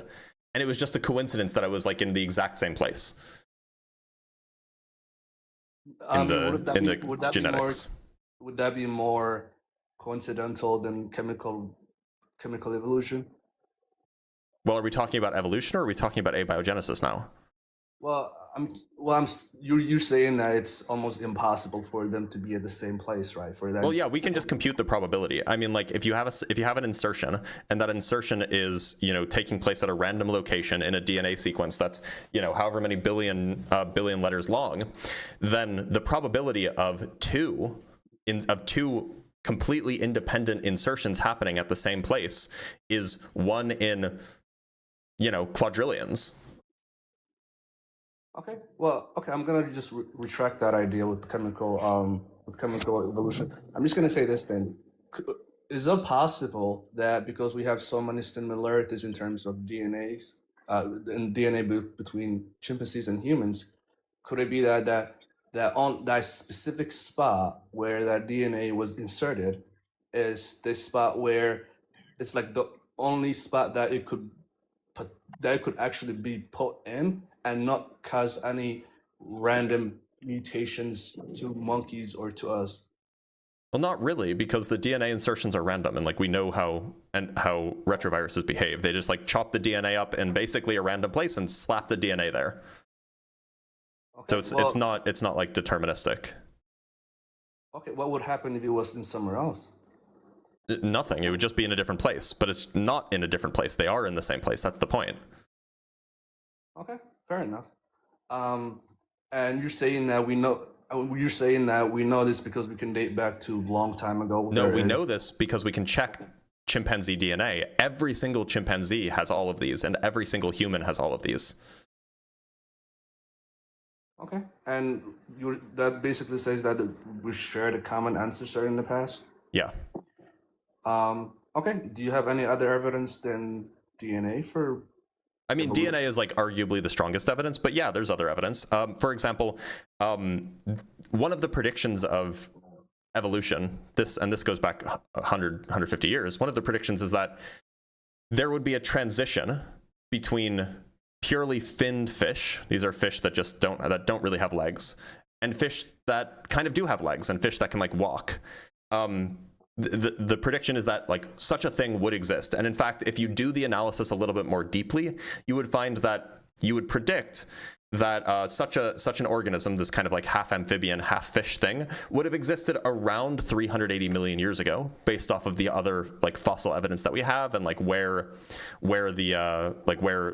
limbed organisms started appearing, or rather land animals started appearing and before where fish were. So you can check when this should have happened, and you can check where it should have happened. It should have appeared in oceans, lakes, or streams. And then, so this was like a well-known thing that this is where this should happen. And then, based off of that prediction, two biologists or archaeologists, paleontologists named Daschler and Shubin, they basically went and they went and looked in a very specific layer of rock in a very specific place, because that's where you would have lakes and streams, in that specific place, and they found exactly what they predicted that they would find. They found a fossil called Tiktaalik, which is like a halfway creature between a fish and an amphibian. Huh. That's actually very interesting. That is very interesting. So you're saying that they predicted this would happen. This would be there, and then when they digged in the fossils, they found it. Yep. Huh. That's very interesting. I need to look into that. So the fossil, if you want to look it up, it's called Tiktaalik. It's spelled Tiktaalik. It's a really famous discovery. This was in the late 90s. Okay. I was gonna, if you don't mind me asking you this, and that's very interesting. I'm gonna look into that. There's so many stuff when it comes to infusion that, like, unless someone challenges you on, you don't automatically know these things. But there's one thing that I know, and especially the datings of, and maybe you could help me with this, the datings of fossils and the fossils and minerals and the rocks and stuff and the layers. Like, how accurate do you think that is? It's pretty accurate. I mean, there are places where, like, we know that, for example, and this isn't relevant, but like carbon dating only goes back 50,000 years. But there are certain environments where carbon dating, we just know carbon dating is not going to be the most accurate, because you can have like contamination and things like that. So when that happens, like when we're trying to figure out how old something is that is in a place where carbon dating is inaccurate, people just use a different technique. So when you have people using, they use other kinds of dating methods called like uranium lead dating and argon potassium dating and so on. But when they use those methods, they're using them because they know that they're accurate in those settings. Yeah, you're right. C14 can only go back to like 50 to 60,000 years, and they obviously use other stuff. But then I'm a little skeptical about the whole using both either C14 or uranium to date things, especially because at the end of the day, you're looking at their half-lives, right? Mm-hmm. You're looking at the half-life of the decay half-life of this I forgot the word, but basically this material. But then, like, I don't know, like it's kind of weird because we know that half-lives could be, like, for example, the half-life for C14 could either be 5,000 years or it could be like right now. Like, it's so unpredictable. I don't know what you mean by the half-life is a certain amount of time. It's 5,760 years or something. I'm just gonna Google it. It's 5,730 years. It's not right now. It's 5,730 years. That's always the half-life. Half-life of like what though? Is that like for one atom? So no. So the half-life describes the amount of time it takes for half of a sample to decay away. How big of a sample? Macroscopic sample. Like, how many atoms would this be? You want an exact number? A million. I don't know. Like, well, because what decays more than one, less than infinity. I'm sorry. I'm asking you this because so half-life is a statistical thing. So you know how, like, if you were to flip a coin once, or if you were to flip a coin 3 times, it's possible that you would get 3 heads in a row, right? Yeah. But if you were to flip a coin 1,000,000 times, you have a 99.999 whatever percent certainty that you're going to have, that you will get between 49% and 51% heads, right? Yeah. So as the number of carbon atoms goes up, the accuracy goes up as well. And so like with one atom, yeah, who knows when that single carbon atom will decay. But if you put 1 million carbon atoms in one place, then you're basically guaranteed that in 5,730 years, half of them will be gone. But that's the thing, though. You're flipping a coin here. Yeah, it's using the law of large numbers, right? Okay, but then how about if half of those are gone within like 200 years? The probability of that happening is like 0.0000000, I could go on, 1%. So we have good reason to think that will never happen, or at least that's very unlikely. And so when we take measurements, maybe you say like, okay, well, what are the odds that like maybe we just got really unlucky with this one crystal and actually it decayed much faster than we thought it would. And so then we just go get another crystal. And what are the odds that they both did that? Well, the odds that they both did that is even smaller than the odds of one doing it. And so we come to very, very, very good, very, very strong conclusions about how old these things are using statistics. Now, we always do science. We use statistics. Right, but then you're also using ratios. You're not necessarily waiting 5,000 years to actually write these things. You're not waiting 5,000 years to get a half-life. You're using ratios of of course. Much radiation is coming up from that. Okay, yeah. My point is, how does that hurt? Well, the point is that maybe if you wait longer, because I don't know how long these people are waiting, 5, 10, 20 years. If you maybe wait longer, like 200 years, maybe you will come up with a different statistic. Well, so fortunately, these properties, like the properties of radioactive decay rates, these are like well described and governed by the laws of quantum mechanics. And these are like some of the best evidenced theories that we know exist. And so if it were the case that the half-life would change suddenly, that would mean that like basically all the laws of physics that we think are true are not. And, you know, as far as I'm concerned, we have good reason to think that they're true. Or at least that they're accurate. Maybe they're not like the ultimate truth, but they're accurate for what we're doing. Yeah, I respect that. I'm just not convinced on like taking a coin chance with exactly that. This isn't a 50-50 chance though. This like would you It's a probability, like you said. Yeah, but I think you underestimate how small the probability is, right? Like, would you take a 1 in a trillion chance that if you lose, if the 1 in a trillion chance, like if it turns up heads, then you know you lose $10, and if it turns up tails, meaning that you didn't hit the 1 in a trillion chance, you get $10. Would you take that bet? No. That's delusional. Then you're just acting irrationally. No, wait. I'm not understanding what you're saying. Sorry. Okay, so you win $10 if the 99 or 999 trillion 900 whatever. You win $10 if it's like if the probable thing happens, and you lose $10 if the improbable thing happens. And you got like 99999 out of chance that it will happen. Yeah, with like 39s. Oh yeah, obviously I'll take that. Okay, so those are the kinds of chances that we're talking about here. Yeah, you're gonna have to do a little more convincing in that, because I don't believe that. You don't think it's that unlikely? I mean, we could do the math if you want. Yeah, I would love that. Okay, yeah. So we need to figure out the probability of. Okay, we can. How do we want to frame this? I guess we can just use the Lorentzian distribution, right? Let me get out a notebook, or let me open up Maple. So we want to figure out the probability that we will have, I don't know, what, 1 million? Do we want to use 1 million atoms? Sure. I mean, whatever number they use to figure this out. I mean, we just got to pick some numbers. We got to pick some carbon. So we probably want a Lorentzian distribution, because that's the, I can never remember what the Lorentzian distribution is. Or I remember what the formula is for it.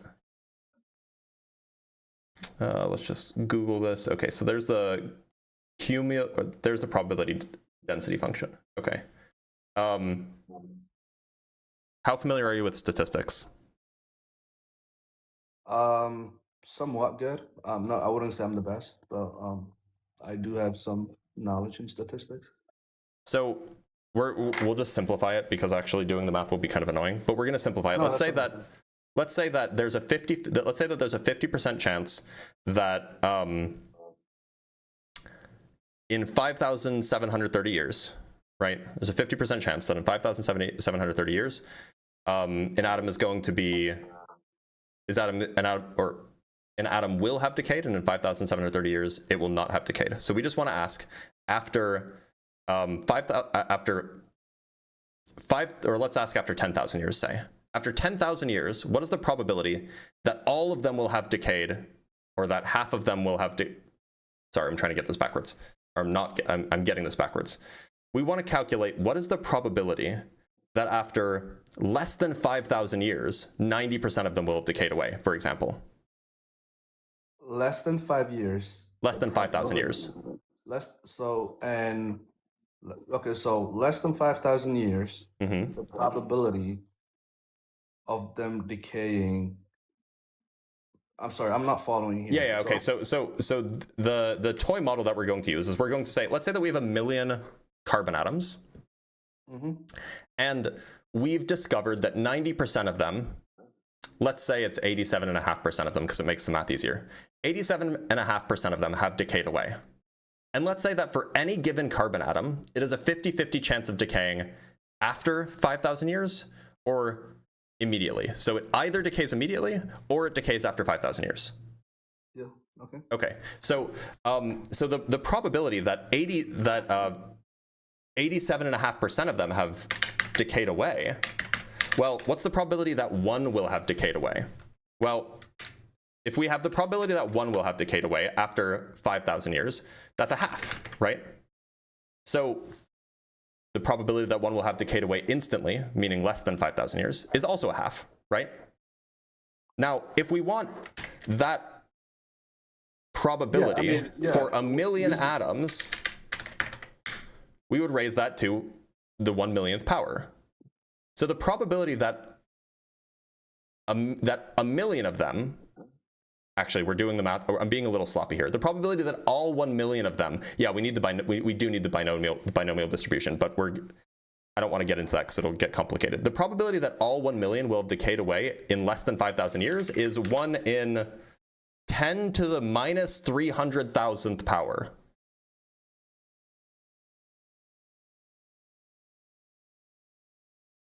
There was so much there. I was following. Don't get me wrong. So look, we could actually work out the details, and I'd have to actually sit down and think for a little bit longer. But the point is the probabilities here are enormously tiny. They're so small. Okay, well, I get that, but then there's still the chance that it could. I knew that this would be an issue. All 10,000 of them could immediately be gone, or all 10,000. Okay, so the chance of 10,000 of them all being immediately gone is 1 in 10 with, or 1 in 1 with 3,000 zeros after the 1. Yes. Okay. So would you bet on those? Would you bet on those odds? No, I wouldn't bet on that. I would not bet on the odds because those odds are horrible. Of course, there's going to be some that are going to be that would decay within that time. Obviously, there is some, right? Because so you're not going to have all million of them there by the time you get to the half-life. But then there is a chance. That. Yeah, the chance is 1 in 1 with 3,000 zeros behind it. That's the chance. Okay, well, then what are the chance that 70% is there?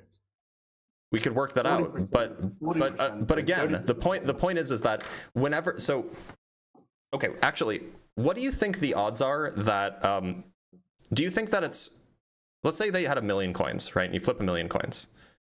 What are the odds that that you get 400,000 of the 1 million coins are heads and 600,000 are tails? I'm sorry, what was the question? 400. You have 1 million coins, and you have to flip 1 million coins. What are the odds that 40% of them are heads? 40% chance that 40 of them are heads. No, it's not a 40% chance. No, not at all. It's basically a 0% chance. Well, Sure. Okay. 0% chance. I mean, either 0 or 40. Like there's. It's 40%. not 40. No, it's like 0. It's like so extremely close to 0. What's your point? My point is that when you get to large numbers of independent samples, so you have 40% heads and 60% tails with 1 million coin flips, the odds of getting 40% heads or 40% or fewer heads is like basically 0%. Okay, then how do you get any number? Well, because your odds of getting 49 to 51% is basically 100%. Nah, I don't believe that.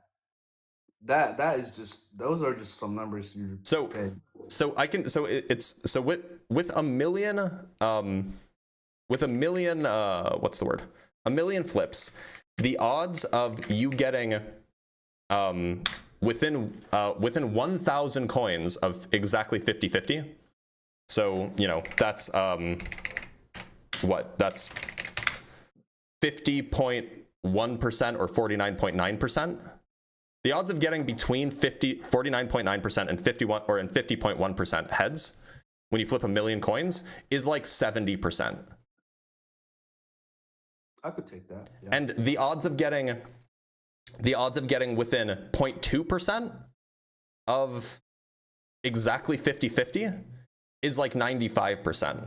And the odds of getting within 0.3% is like 99.7%, or 98% rather. And the odds of getting within 4 or 0.4% of 50-50 is like 98.5%. I see what I'm sorry, 99.5%. The point is the odds of getting within 1% is like basically 100%. 1% within 1% of 50-50. Okay, no, I mean, yeah, purely statistical, I could take that, right? Yeah, we can calculate how likely this is. I mean, I totally agree with you. I could, from purely statistical point of view, I could take that. But in reality, the chances of that happening, you're either having a 50-50 is not guaranteed, and it's not even 50%. The odds of being between 49 and 51%. I just need to go look up what 10 sigma is. The odds of being between 49 and 50% is around 1 in, one sec, I just gotta do the division. It's around 1 in, this is such a huge number. 1 in 100 billion trillion. The odds of getting of getting less than 49% or getting more than 51% if you flip 1 million coins. Sure, man. This is just, I mean, you're going, I see where you're going and I respect that, but it's I don't know. It's just too many numbers here. The point is that, like, my whole point you should look up the law of large numbers. It might be very helpful because, like, when you get to the 2 degrees of certainty, like 1 in a trillion, you may as well, that is basically guaranteed, right? You may as well, like, I would bet my life savings on that. Yeah. And so that is good enough for me. That's very, very strong evidence. And it should be very, very strong evidence for you too. So you're saying we're like 99.999% chance.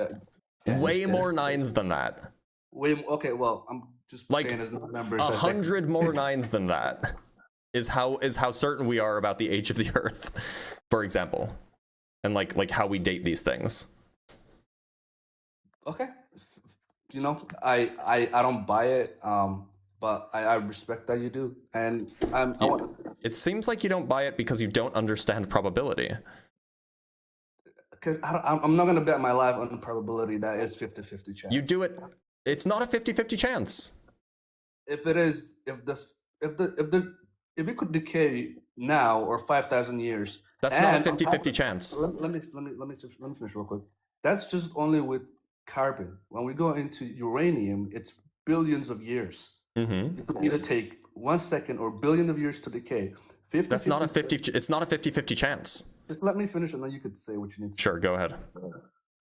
The chance of you taking the chances that it could decay for either now or anytime between now and billions of years, and then using that to calculate how old something is, it's like you're just basically trusting probability at this point. You don't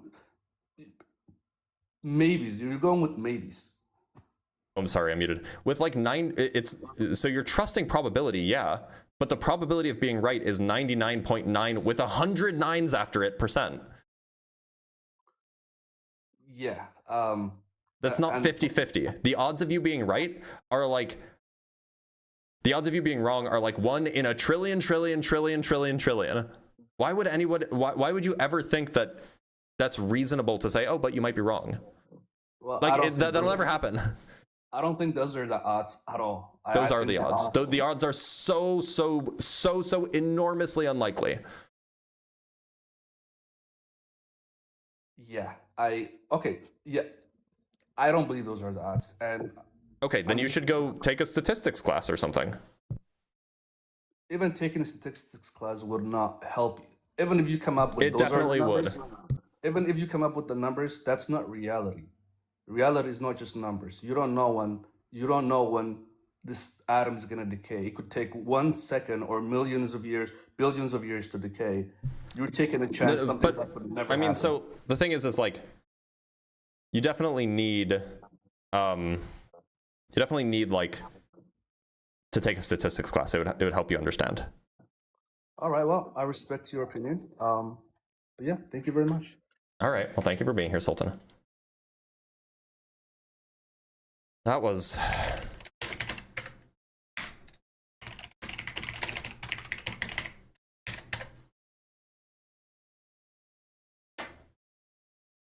Anyway, let's bring up our next guest. Let's talk to Johnny. Oh, oops, I need to read super chats. I'll read them after Johnny, I promise. Johnny, how's it going? Fine, I hope you can hear me well. Have we spoken before, Yanni? Is it Johnny or Yanni? It's Johnny, I don't care. Full name is Gianluca, but do whatever okay. that feels right. Yeah, we've spoken again. I'm the dude from Germany whose English skills are not that advanced. Your English skills seem fine. I'm not either. Okay, so where do we start off? I think we spoke about the same thing.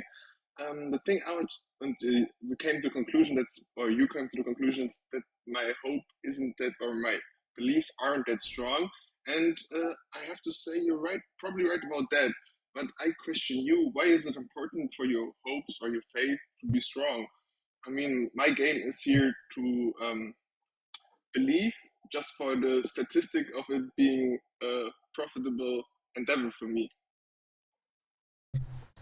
But that won't convince me of anything.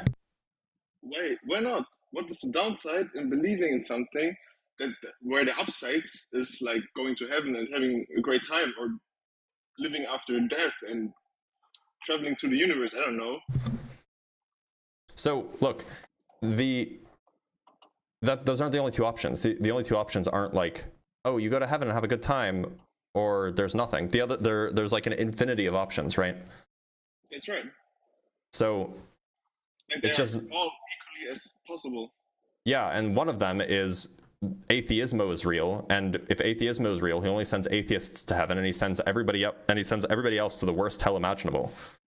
Could be, but it's just one religion. And it seems like that's like definitely more concerning than anything else that you might consider. So you say one religion says that believing in a god is bad.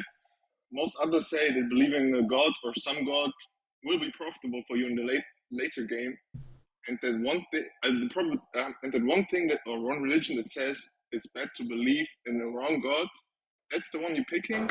What I'm saying is that Pascal's wager is really is not a particularly good argument. Why not? Sorry, what did you say? Why not? I wouldn't because know. Pascal's wager fails against atheismo. Yeah, but then the statistics are still right, because if you have like 50... No. The point is atheismo's hell is way worse than any possible heaven from any other religion. And so it's best to bet with atheismo, because even if you're wrong, the upside of, or the downside of being wrong about atheismo is infinitely better than the downside of being, the downside of being wrong about Christianity, say, is infinitely better than the downside of being wrong about atheismo. Because if you're wrong about atheismo, it is infinitely worse than any other religion's hell. That's hard for me to understand. I can't understand infinite bad feelings, or how you say it, infinite hell. I can't. Oh no, imagine it's that. just so just take regular hell, take every religion's hell, and then just make the pain and the suffering like, okay, let's not say infinite. Let's say a trillion times worse.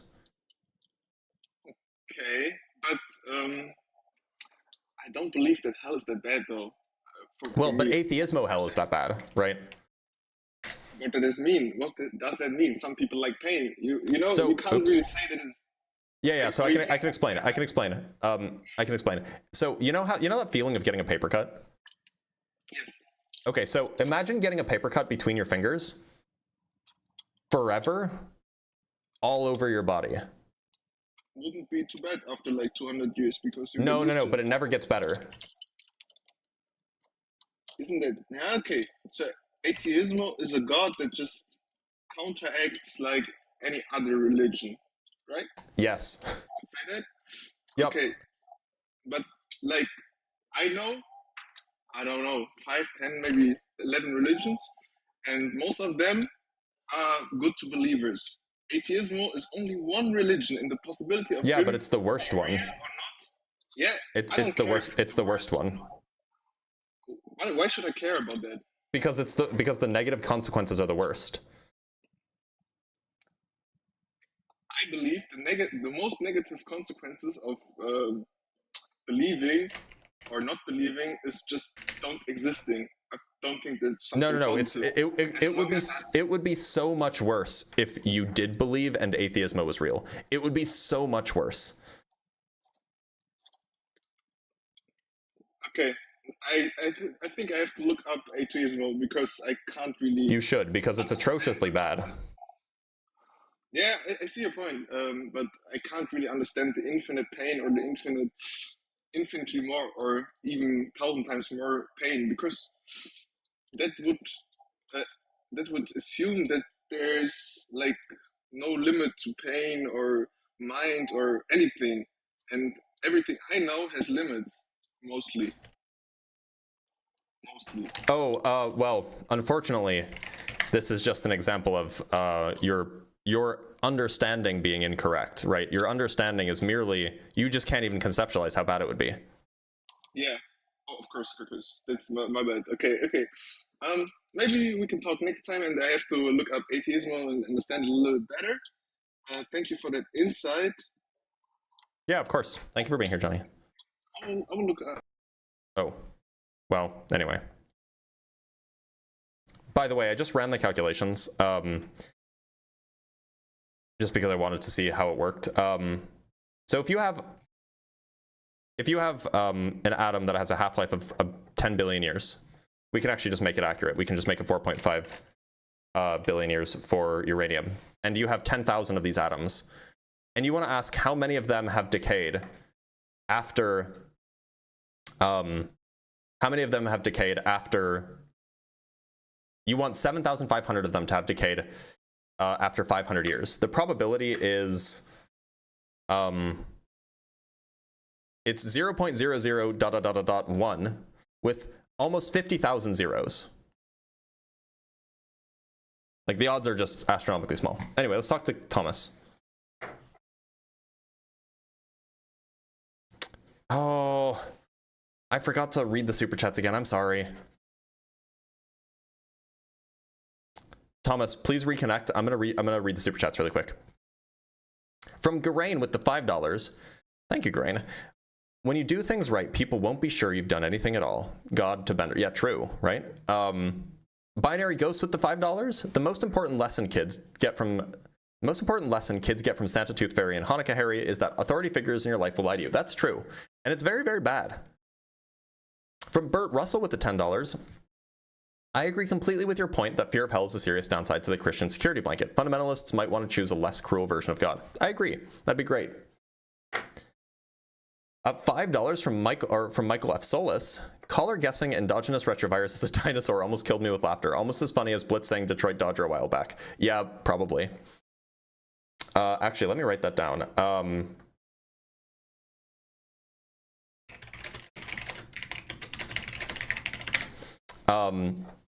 From Big with the $5, understood. Is there a paper or document you can possibly share that Albert wasn't definite about his stance on God? Everywhere says he was. I'm confused. So there was a letter that he wrote in the 50s when near his death where he commented on religion. And it's not clear to me that, like, you know, by the time he died that he was religious, but that that letter that he wrote is probably the closest thing that we have to what he believed before he died. So I would look that up. It's a pretty famous letter, but I don't remember who it was to. From Vikanuke with the 7 Canuck bucks, just want to hear you say, luck struck when Vikanuck chucked some Canuck bucks for me to tuck back in my rucksack. I appreciate it, Vikanuck. And from Big with the $2 again, part 2, not just God, but the Spinoza God. Thanks. Yeah, I mean, it's not clear. I don't think that he ever said that it's not clear what the Spinoza God is even intended to be. But Daniel with the 5 Canuck bucks, thank you for the happy holidays message. Maybe a slightly controversial question. Do you think that there's an overlap between Dunning-Kruger effect and religious beliefs? Maybe. It's possible. Eric with the $5, this kind of numerical intuition is what keeps casinos in business. He literally thinks statistical odds are unrelated to odds in reality. That's the issue. Yeah, it's absolutely that. It wasn't Tabor, no. Genji with the $10, L Genji, L Tracer, WMA. But anyway, Genji with the $10 saying, innumeracy is a really big issue. I agree. And Garba Gaiman with the 5 Canuck bucks, I think a theist is more compelled by moralismo, gives heaven to those who actively reject moral monster gods. Oh, that's a good point. I should start using that. Moralismo is a good idea. All right, let's talk to Thomas again.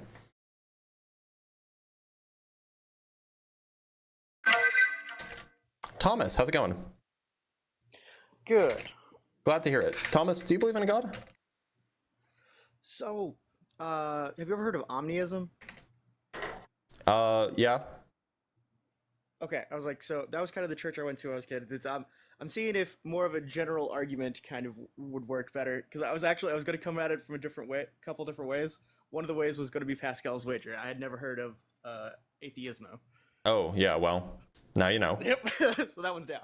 So, I'm coming from the observer effect / Neil Gaiman American Gods kind of thing of, have you seen all the research studies they've done of, like, where when they're trying to test randomness, they're having people, like, it's supposed to go, a light's supposed to go in this circle, and it can go left or right either way.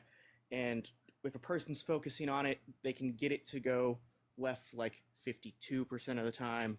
I've heard of these. The trouble is that these... It's my understanding that these experiments weren't particularly well done.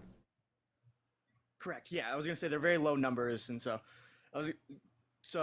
my first one I'm going to use is, I was going to say, like, does that have any weight on, do you believe in the observer effect having any more weight to it than the fact of measuring a thing means you have to interact with it and that's what changes it? No, I take it to be the latter. Okay. Can I pitch you with, if we're in a simulation, would you call the person running the simulation a god? I wouldn't, but I also don't think that there's any reason to think that we're in a simulation. Planck links. Why does that mean that we're in a simulation?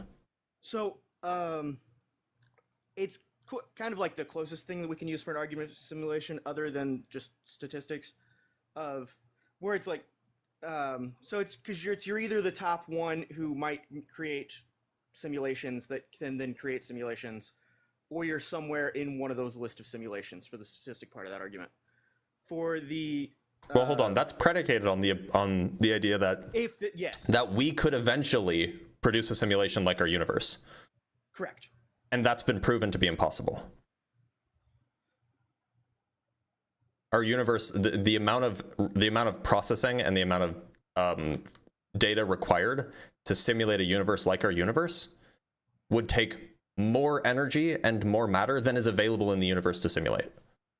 So my argument against that one would be the universe that is simulating us is a larger universe than we are. It's irrelevant for the question, for the statement that in order for us to think that there is a big chain of simulations, that would require that we are able to simulate a universe like our own. That's how you get to that conclusion that, well, if we would be able to simulate a universe like our own, then it's plausible that we are the simulation of another universe like our own. I'm picturing Plato's half-step thing of before you travel a distance, you have to travel half that distance, and so it's technically infinity before you get there. And so I'm saying, like, you could infinitely have universes down that are smaller than the universe above them. So similar in the like question that stuff, the question then is it's not clear that one can even, it's not clear that one could simulate. It seems like that it would be impossible for us to simulate a universe that would lead to life like this, lead to life like us, like you know, the kinds of complexity and stuff that we have. So what reason do we have for thinking that we are simulated by something that does exist? Yeah, I was saying is like theoretically we could make one though that's a more simplified version of ours. And so that's why I was arguing the Planck links, is because I'm saying like. But how does it follow therefore that it's likely that we are a simulation as well? Yeah, that's what I was saying. It was like, would you count that one? You know, that I was going to argue would you call that creator of our universe a god? Like, not saying it would even like be a deserved of worship, but like arguing that. Well, I wouldn't really call it a god, no. But I also don't think that there's any reason. I don't think that there's any any compelling evidence that we even exist in a simulation. That's fair. By the way, there was a paper fairly recently, which I'm not sure how it was kind of iffy, but like they actually made the claim that given Gödel's incompleteness theorems, that it would in fact be impossible to simulate our universe. Just because of like it would be logically impossible, not just like physically impossible. Well, I was saying like not at like. Technically just like doing a solar system kind of thing. So I'm saying, I mean, like, you could simulate a facsimile, but it wouldn't be our universe. Yes. Our universe. Yes, I'm not arguing like the exact same. No, but it would be impossible to simulate our universe as it is. Yes, but I'm saying that doesn't stop the not within our universe, just entirely. It would be impossible in any universe to simulate a universe like our own. That's the claim of this recent paper.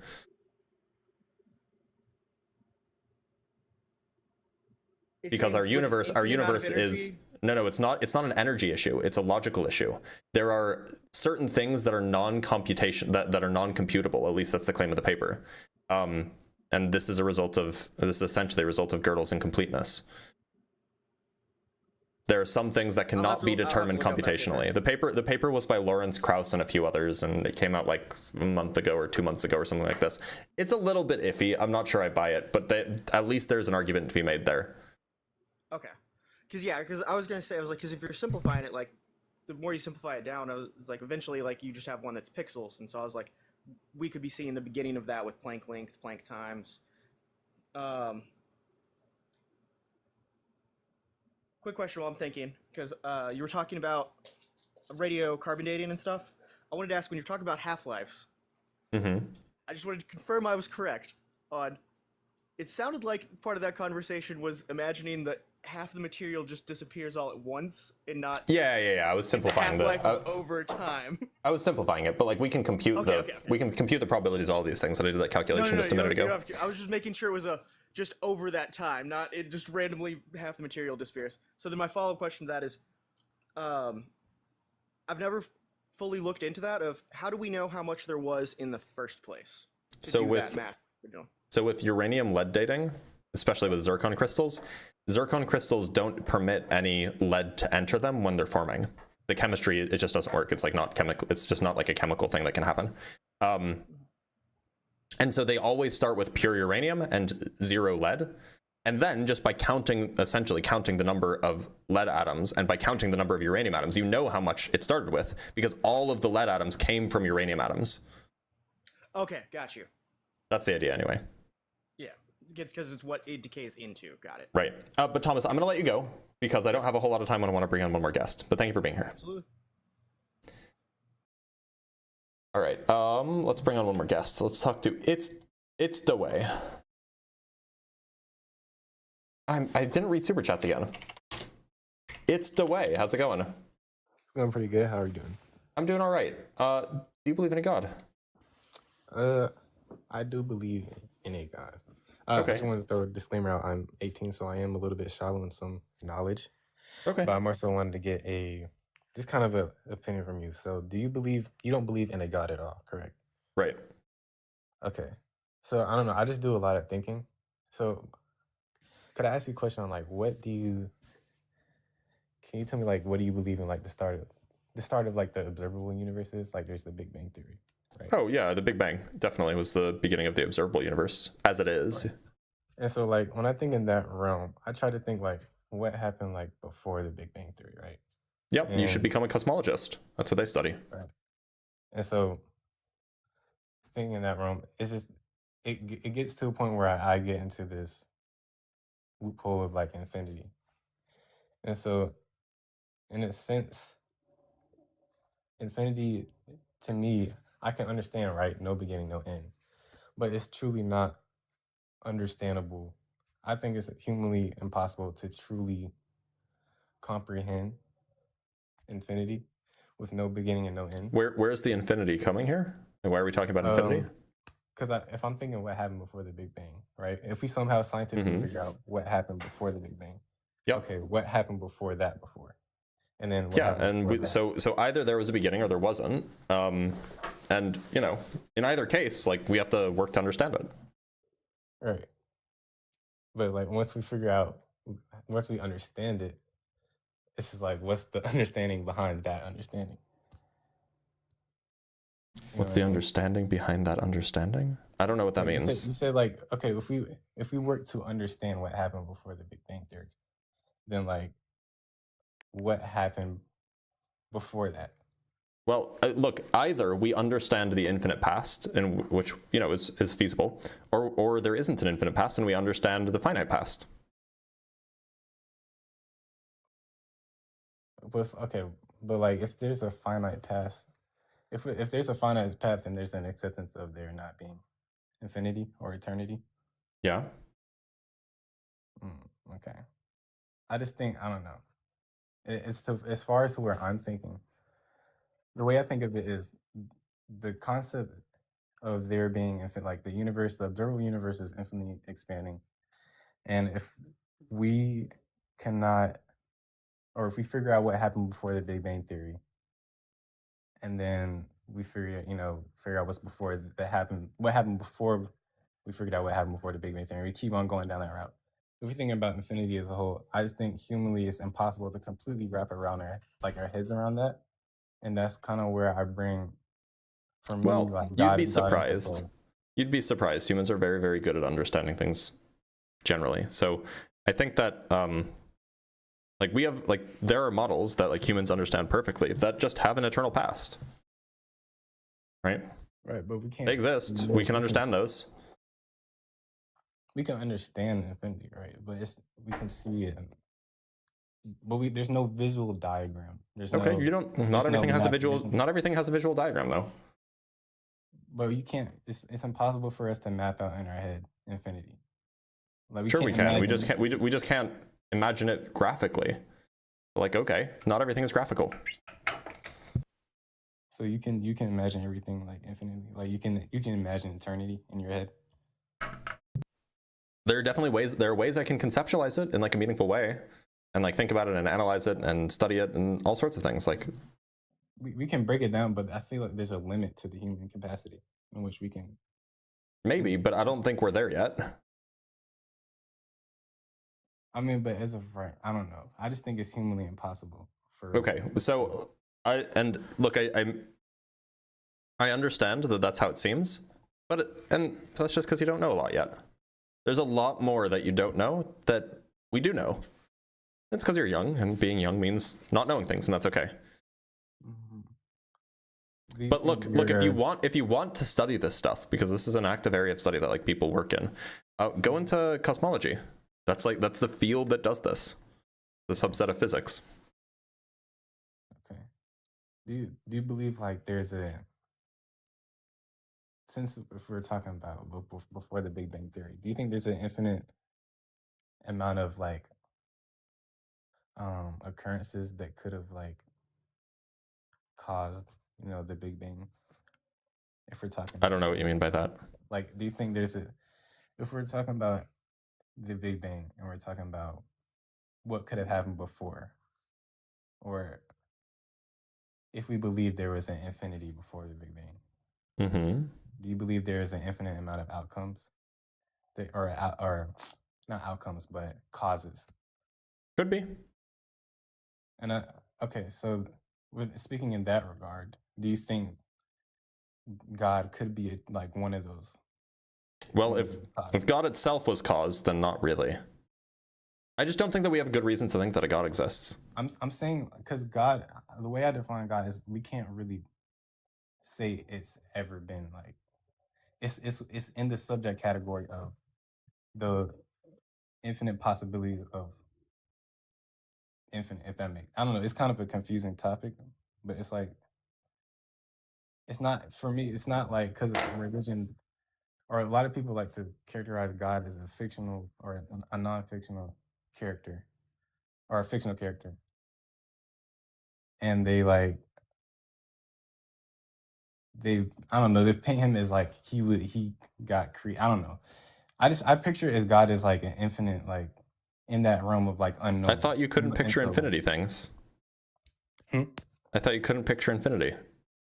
Well, it's not picturing, my bad. It's not picturing, but it's more so like conceptualizing. So you don't have an issue conceptualizing the infinite.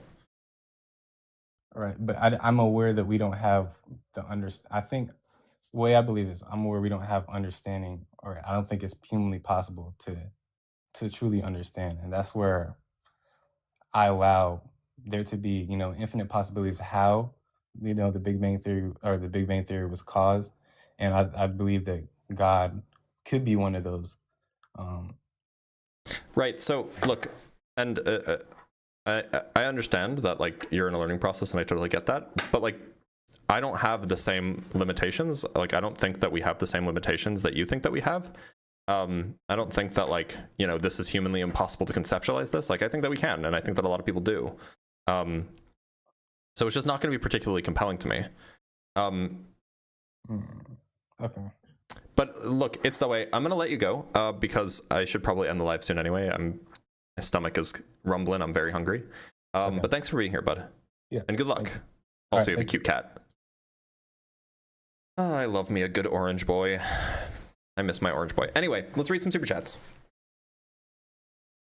We have $5 Australian from NB Chu. Have you read the I Don't Have Enough Faith to Be an Atheist book by Dr. Norman Geisler and Dr. Frank Turek? Merry Christmas, everyone. I have not, and I really don't plan on it. It's probably just going to be a whole bunch of bad apologetics. From C-Bar with the $5, happy holiday from my family to yours. Well, I appreciate that, C-Bar, as always. From Theosophical Wanderings with the $5, do the fundamental constants completely change each time a crunch happens in a big crunch model? It depends on the model. It really depends on the model. From Kvondakok with the $2, I learned so much every time I listen to you, Blitz. Well, I appreciate that. I'm glad you do. Miko Makopo with the £5. You are appreciated, Miko. Kvondakok again with the $2. You are a super communicator. Thanks. ERVs equals best evidence. It's true. From Theosophical Wandering again, thank you for the $5, bud. Is the first law of thermodynamics compatible with past finite spacetime models of the universe? The first law of thermodynamics is generally not regarded as fundamental, right? It's like a thing that happens if you have a time-like symmetry, or if you have a time translation symmetry in the universe, and if you don't, then it's just there just is no first law of thermodynamics. So it's the first law of thermodynamics is just not something that you should look at to try to rule out or rule in certain models. And from Kane Malice with the $2, happy Epstein file release day. Yeah, me too. This is the greatest Hanukkah present I could have ever hoped for. And let me just double check, make sure that I'm not missing any super chats or any, not super chats, I should say, like, you know, cash apps or whatever. It looks like I'm not. So everybody, thank you guys so much for being here. I'm going to end it here. I will be here on Sunday for the Unapologetic show. In the meantime, though, make sure to, you know, have a good weekend and, you know, we'll see you then. Take care, everybody.